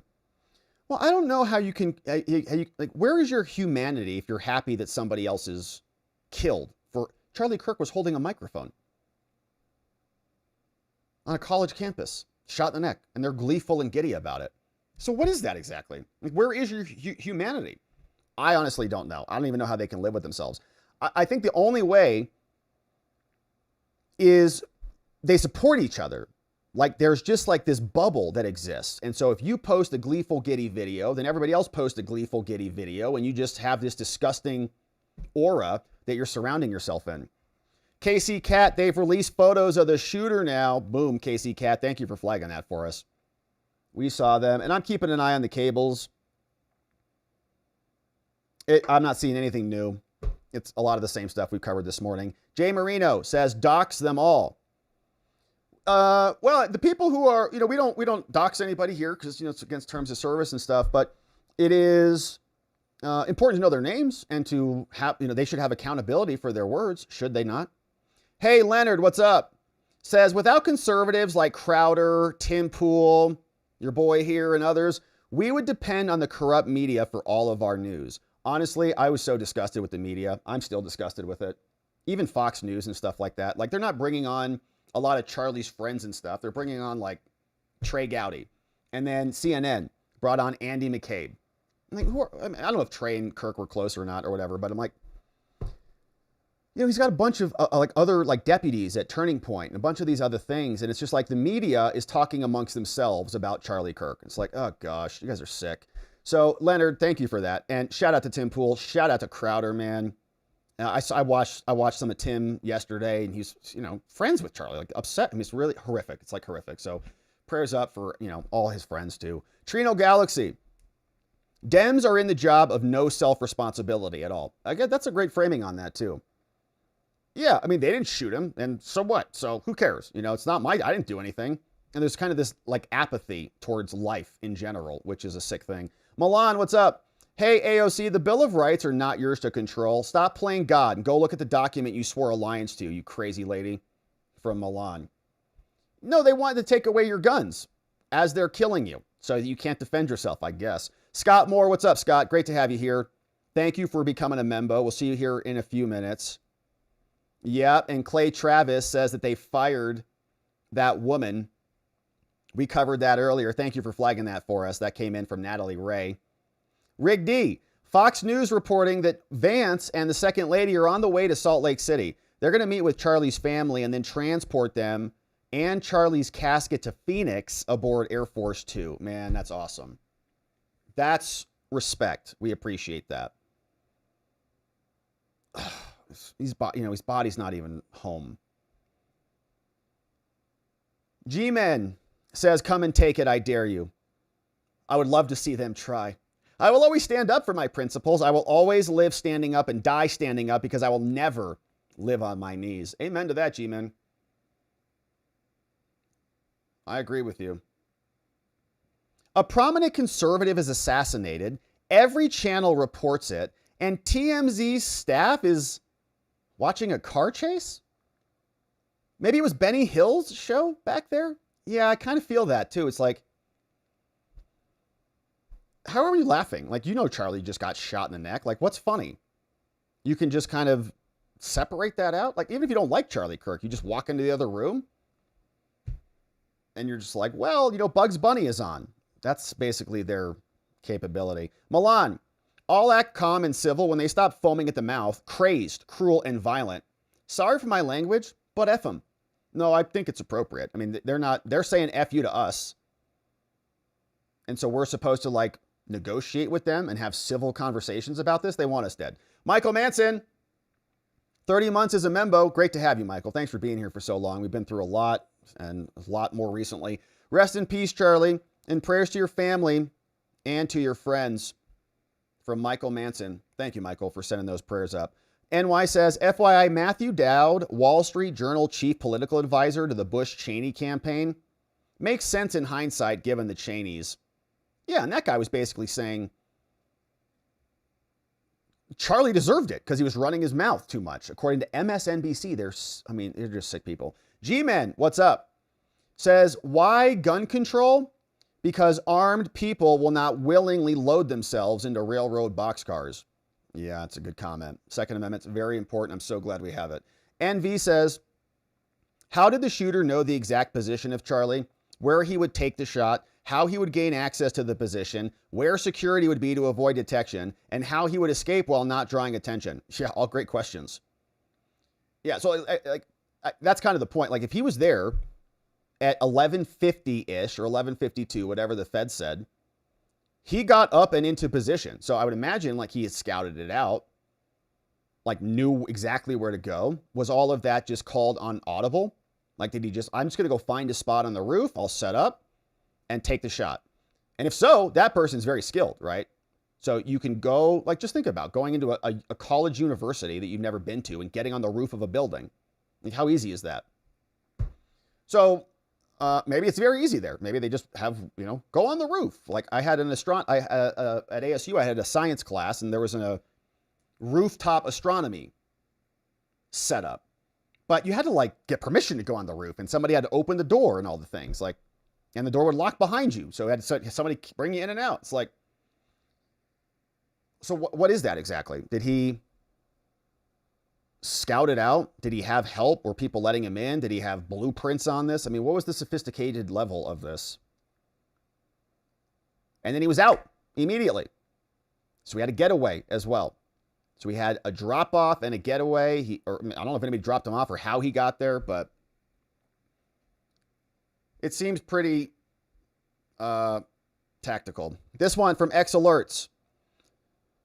Carolina Panthers fire their communications director. His name's Charlie Rock, for his insensitive social media post about Charlie Kirk. So a fellow Charlie is talking garbage about another fellow Charlie on the day he got murdered. Bye-bye to that guy. Good riddance. SB Farmer, what's up? 13 months as a member. We got a baker's dozen here. Get on a jury. That is the most power you get. 1 out of 12. 1 out of 12. It is true. I mean, there's a lot, that's a very important role. And they do that. They had the juror on the Derek Chauvin trial who went to a George Floyd protest. Jay Marino says, what? Effing both sides? It's the lunatic Dems, you jerks. This makes me lose my mind. From Jay Marino. Good to see you, Jay. We got Jeffrey Adams. Utah is only one of 2 states that still uses the firing squad for capital punishment. I'll volunteer for the role. And I don't miss. From Jeffrey Adams. I think a lot of people would. For lawful due process and execution, maybe publicly. Patty B.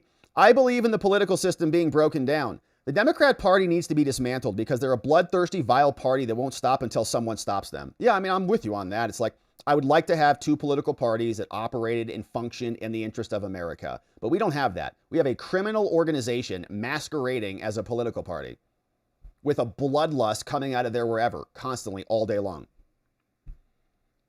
So it's like, it has to just be excised, essentially, because they're not operating according to the same rules. They're exploiting our liberties, right? They're exploiting the system that they built for themselves. They're now activating it all. And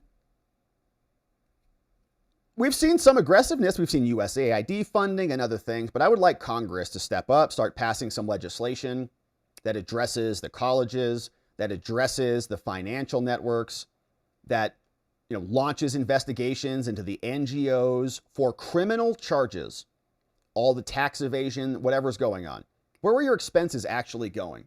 What was that for? The George Soroses, the Reid Hoffmans, the Bill Gates, the Mark Zuckerbergs, all of those financial networks, I think should be aggressively targeted and investigated because they're spreading around this communist ideology that the Democrats have adopted, and it's killing our people. Anarcho-tyranny, says the Rubos, where innocent and law-abiding citizens are punished by the state or suffer gross violations of their rights and liberty at the hands of the state, and the state ignores, supports, and or rewards lawbreakers in order to create trauma, cognitive dissonance, and chaos, and to rule with terror. Yeah, you want to create a freaked out society that is mostly concerned about not getting stabbed in the throat or shot in the neck.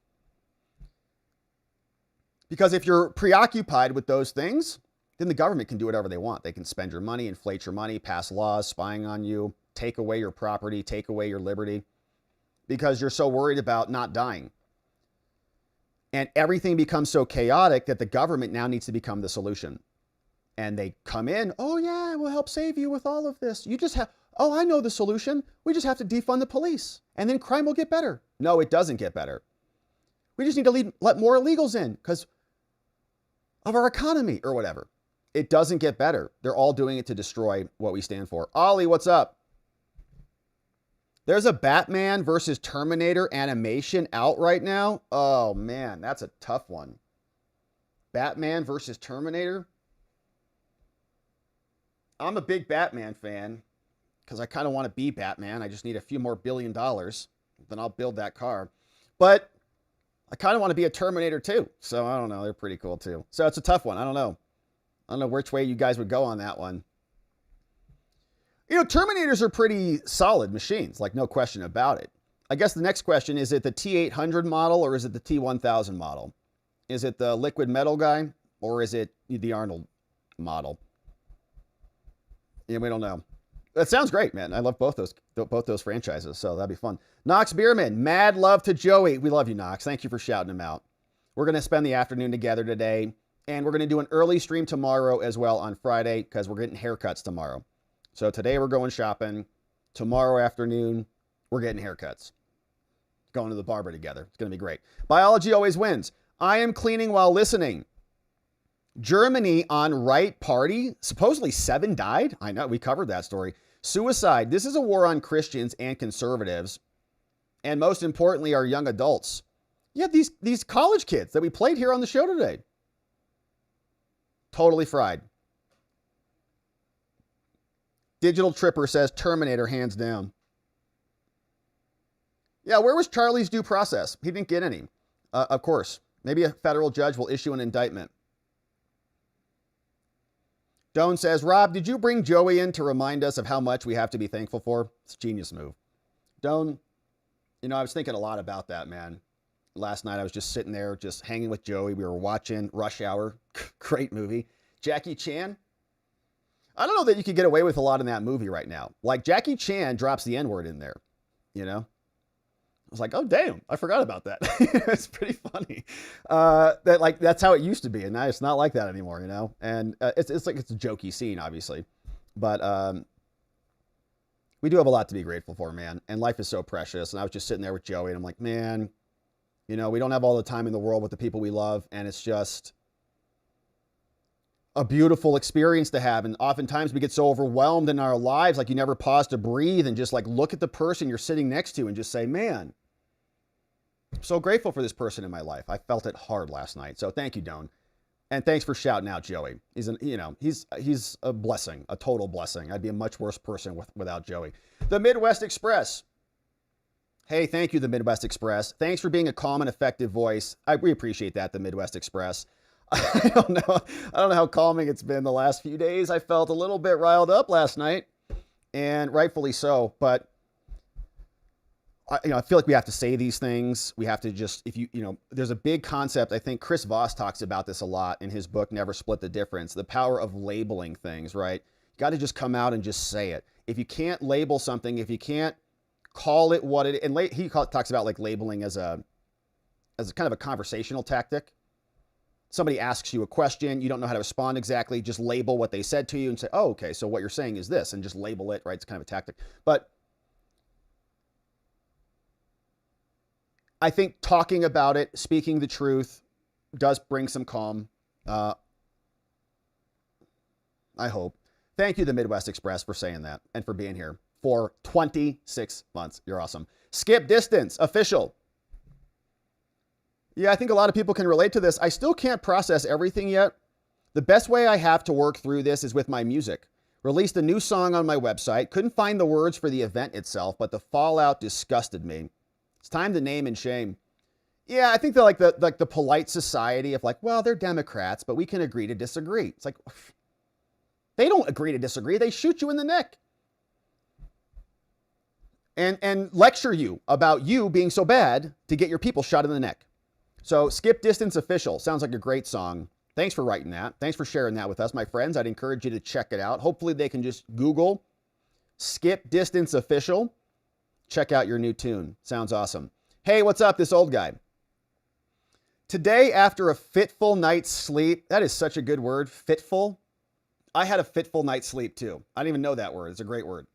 A fitful night's sleep. I'm able to clear away the fog yesterday's news about Charlie's that it caused. I'm still angry and feeling a little helpless, but the name of his organization keeps ringing in my head, this old guy. It's time to make this real. Turning point in our approach to the left. Crush them as a political party. I'm done. Destroy them as an organization and shut off their support. They no longer deserve any quarter. No calling for violence at all. Not calling for that, but we do need to overwhelm them politically and their idiocy. And there's a lot of ways to do that, right?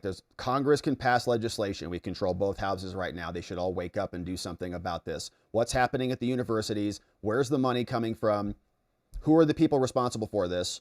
And how did our country get to this state where we have many youth of America all wishing for death to their political opponents? So you can't negotiate with them. And I completely agree. And I'm not, I'm not encouraged, I don't know how to interface with them in a way that is on a human level when they're not acting with humanity, I think is the best way I can say it. I just don't feel the urge to engage with them. I just want to defeat their ideas. I think we can do that with our voices and with the power that we currently have. And so speaking out about it and using your voice to maximum wingspan is a good approach, and we need to overwhelm their really evil so that they cannot take power or influence our policy ever again. Sandy, DNC drama queens. Sure, they called in their hoax to claim victim. The DNC headquarters is surrounded. Oh, it's placed on lockdown, I'm sure. Is that right? MAGA Hat Stays. What's up, MAGA Hat Stays? With these donos coming in. Yeah, John Solomon said the bullet ricocheted off the edge of the vest into the neck. That's interesting. Yeah, I've seen some alternative takes on the actual gunshot wound. I've seen other people say it came in through the back of the head and went out his neck. It wasn't it was in the head and then out the neck from the opposite side. But I don't think that's right. I've seen some other alternative takes on it. I don't know exactly what happened. Toria Brooke. Capitol Police are responding to a bomb threat at the DNC headquarters. All right, where's Liz Cheney? We know she planted the first ones. Who's got eyes on Adam Kinzinger? So far, 3 Lee County, Florida School District teachers and faculties were fired for celebrating Charlie Kirk's passing away. That's the silver lining in all this demonism that's out there. Identify yourselves.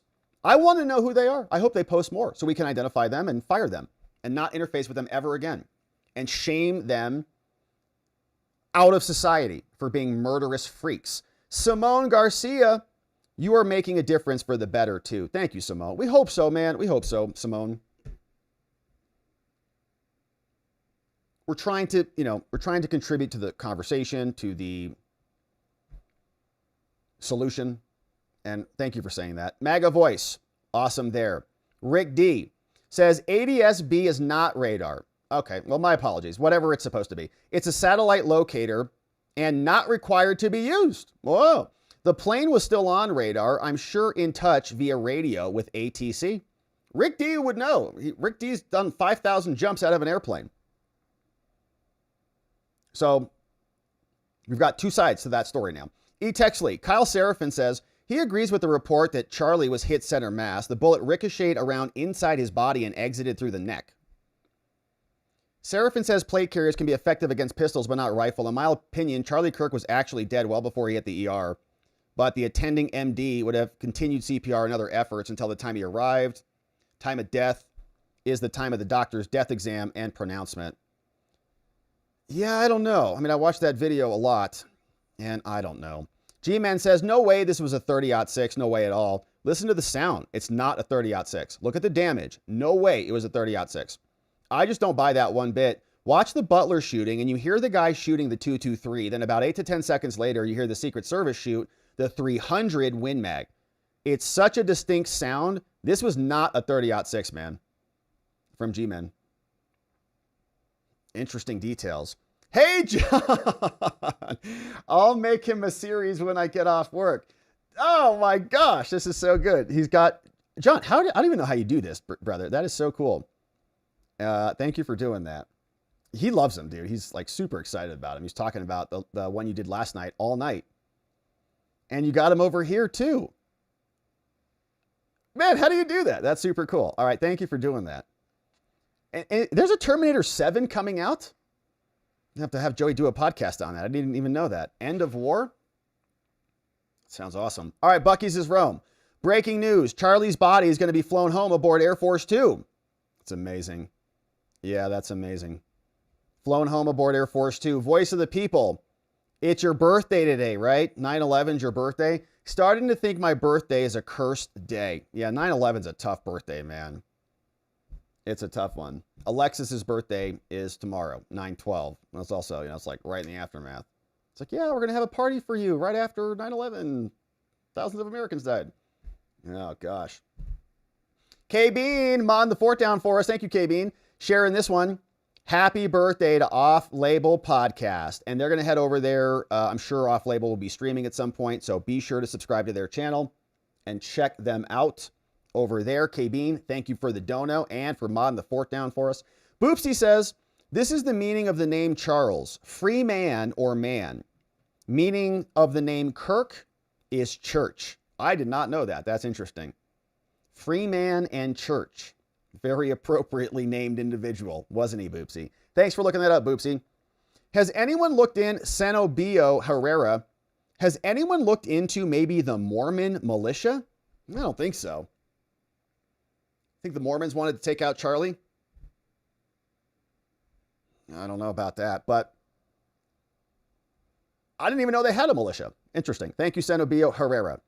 I don't know who it was, man. It sounds like, the dude is on the run. Hopefully they get him.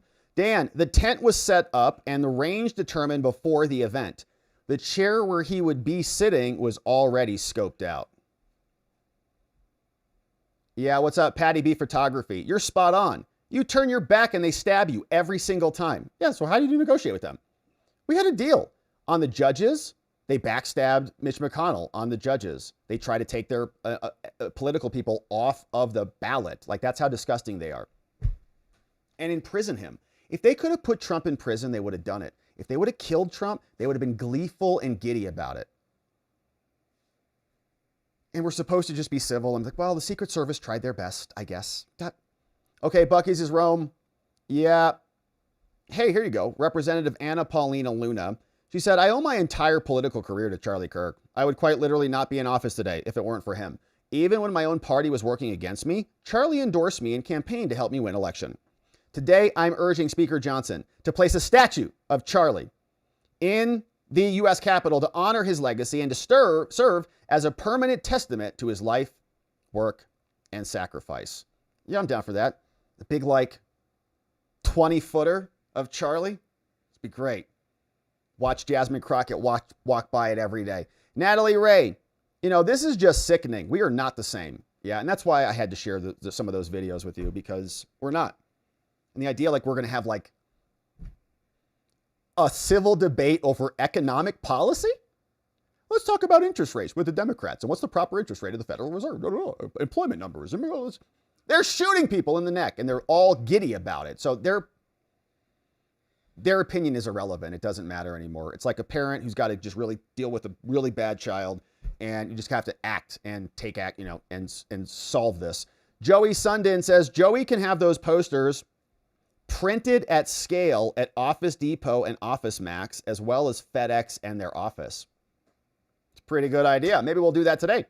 Ollie, what's up? Thank you, Dan, for the heads up. Ollie, Chris Cornell, before we disappear. Thanks, Rob and team. Yeah, and there's a lot, like Alexis sent me this morning a video. And here, let me share this with you. It's this video. It's a 7-minute, it's from Dr. Matt James. And she shared this. It's a 7-minute forgiveness process with Dr. Matt James. And here's the account. Dr. Matt James is the YouTube account. You can see it right there. 7-minute forgiveness process with Dr. Matt James. That's from Alexis. She's like, if anybody, needs it, if anybody's feeling a little bit overwhelmed, have them look that one up. It's a good 7-minute kind of meditation. Not really in the forgiveness stage right now, but maybe some of you are. So just flagging that for you.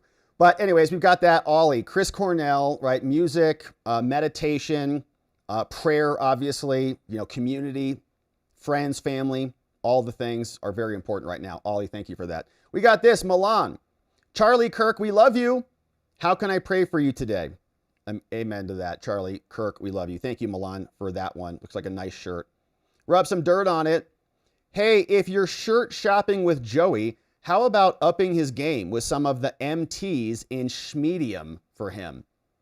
If we could get schmediums, I think he kind of likes like the extra large. What size shirt do you wear?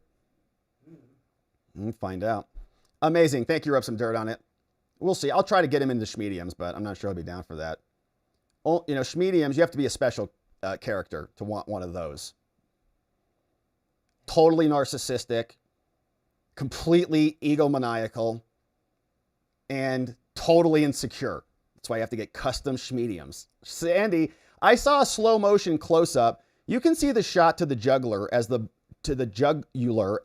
blood grows in size. No doubt he was shot in the neck. That was my initial thought too. I mean, it looks like like the impact is there. I don't know. Yeah, I don't know though. Sandy, that was my initial thought too. Trino Galaxy. It was 9/11/1911 when the keel of the BB-34 U.S. New York was laid. That's a fun fact for today. BB-34 on 9/11/1911. Interesting. Did not know that. Thank you, Trino. That is a fun fact. We got this. What's going on today, America? Just signed up as a supporter. Great to have you here. Very nice to have you here. And Ben Shapiro is not canceling his college tour. I think that's the right approach. And I think, part of me is like, man, I should just go to the Utah campus and just start debating with college students. Like, why would they even come to debate? I don't know. But it's like, let's go do it. You're going to shoot us in the neck. How about we just go debate even harder? Punks. You're going to shoot us too? Ben Shapiro says he will not be canceling his college tour. And then he has 2 words for those who seek to intimidate him and end free discussion on campuses. F you. Shout out to him. That's exactly right. I feel that same instinct. It's like, you have to double down on this. You have to get more loud. You have to get, rather, like I think I saw Nancy Mace is canceling events and stuff. It's like, what is that? Go be strong. Go stand, but easy to say, I guess, when you're not doing it, right? Isa Al-Ghazi says, you must ask yourself, are you willing to become the monster that will destroy the liberal anarchist monster? Because that is what it's going to take. Yeah, and I think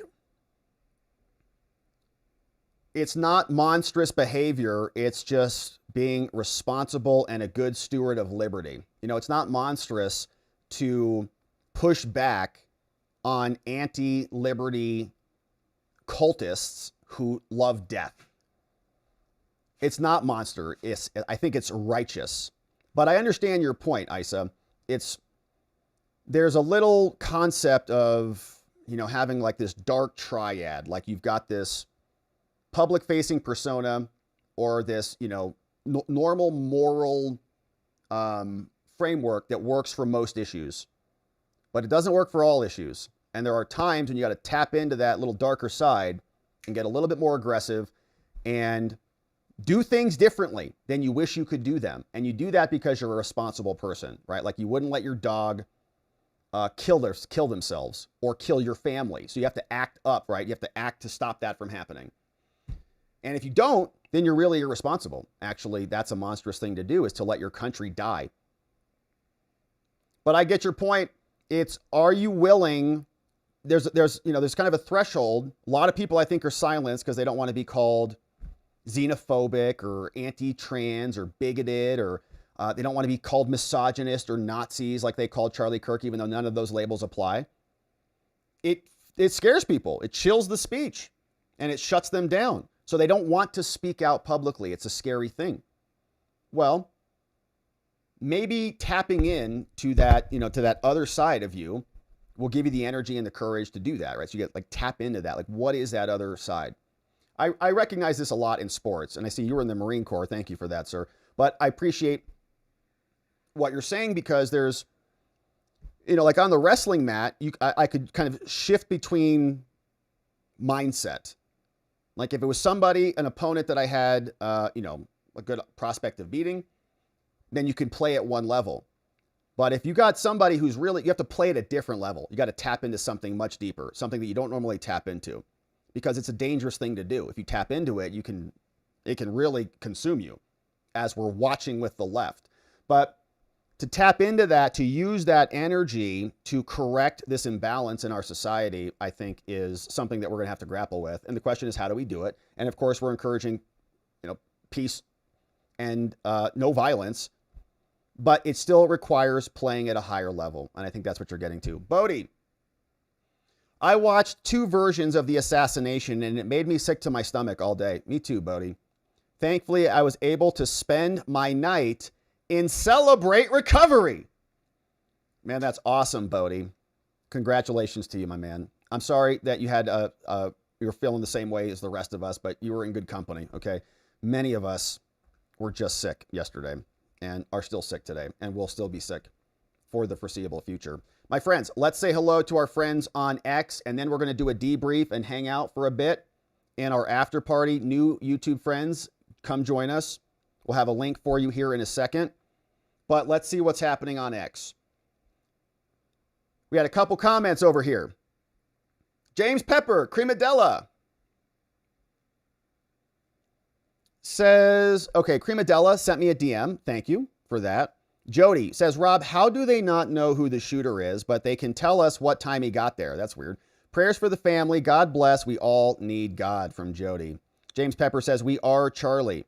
We are Charlie. We're all Charlie today. James Pepper, what's up? Says, it's 911. Mike LaForte, John Candela, Tommy Bowden were in the North Tower. They had little kids that are now grown. Tommy's baby was born 12 days before. Thank you, James, for the tribute. And there's your boy's face. All right. So, my friends, it has been another stream, and we're very glad that you're here. Thanks for joining us as we are processing what's happening. We're not seeing any real new news come out right now. Taking a look at the cables, and it's all mostly the same. But we're going to go over to our after party, watchingthewatchers.locals.com, and on YouTube. Say what's up to our membos and debrief on the show. See what else you're seeing out there. We'd love to have you come join us. If you're a YouTube member, I'll share the link with you in just a second. And if you're a locals friend, hang tight, and we'll be back in just a jiff. But before we wrap it up, we want to thank our amazing mods and meme smiths. And do you want to say something? Yes, I do. Okay. Joey has another message before we wrap it up. Well, I found that the shooter, the rooftop, watch closely, has a gun. Shooter right that guy's neck. He did. He shot him in the neck. And Yes. Joey was doing research last night. He was saying, I'm going to find the shooter. And so he was Googling around, and you saw somebody on the roof? Yes, I did. What was he wearing? Did you see? I just watched closely, on the on YouTube video, is a red symbol. It's that guy, I would shoot that guy to the neck. I know. Yeah, it's just, I found it last night. That's that shooter. You found him. Yeah, I found for you. You're the man. Thank you for finding him for us. I'm your hero. You're our hero, man. You're doing good work for us. Yes. It's a sad thing, isn't it? And it's bad. Yeah. It's bad. Just give my posters. All right, we're going to work on those. Okay. All right, good report, man. Thanks, brother. Love you, man. All right. So, my friends, that's my brother Joey. We're going to go do some shopping today. Yeah, we are. And it's going to be some good stuff. So, thanks for being here. Joey is helping to solve this problem for us. So, whatever you're feeling, just rest assured, he's at the helm, baby. So, we're going to keep on hanging out, my friends. Come join us if you want to debrief for a little bit. But we'll pause here for the day. It's a beautiful Thursday. We're going to come back tomorrow. We're going to have an early stream again. So if you want to join us at 9 a.m., we'll have an early stream because we got haircuts tomorrow afternoon. And we're going to have a chill Friday night. And so we'll pause here for the day. Thanks for joining us early. Thanks for being here. Thanks for subscribing. Thanks for the love. Thanks for your support in the chat. Thanks for being a friend and sending your love and your prayers to the people around you, especially right now, as our country is recognizing the time that we're in. And we're going to carry on, my friends. So we'll come back tomorrow and we'll get into it again. Until then, I'll always be back. Always be back, just like Terminator. And we're going to need to see, when we come back tomorrow, you right back here so that together with your help, we can shine that big, beautiful spotlight of accountability and transparency down upon our system with the hope of finding justice. Make it an amazing day, my friends. Be very well. I'll see you right back here tomorrow. Bye-bye.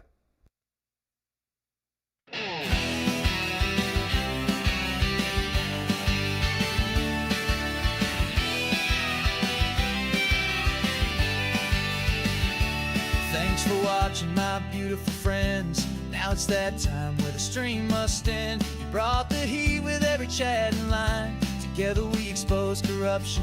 One more time we dove in the truth where the media hides. Lit up the lies with receipts on all sides. The fight isn't over, but we made them sweat. We ain't done yet, no, not just yet. Because together we are watching the watchers. Truth on our side.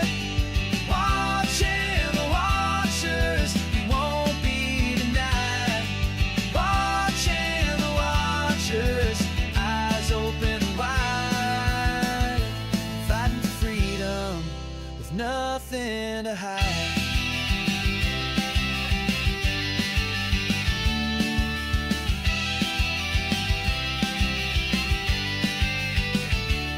So drop a like and don't forget to share. And bring a friend who's ready to care. Tomorrow's lies are just today's news.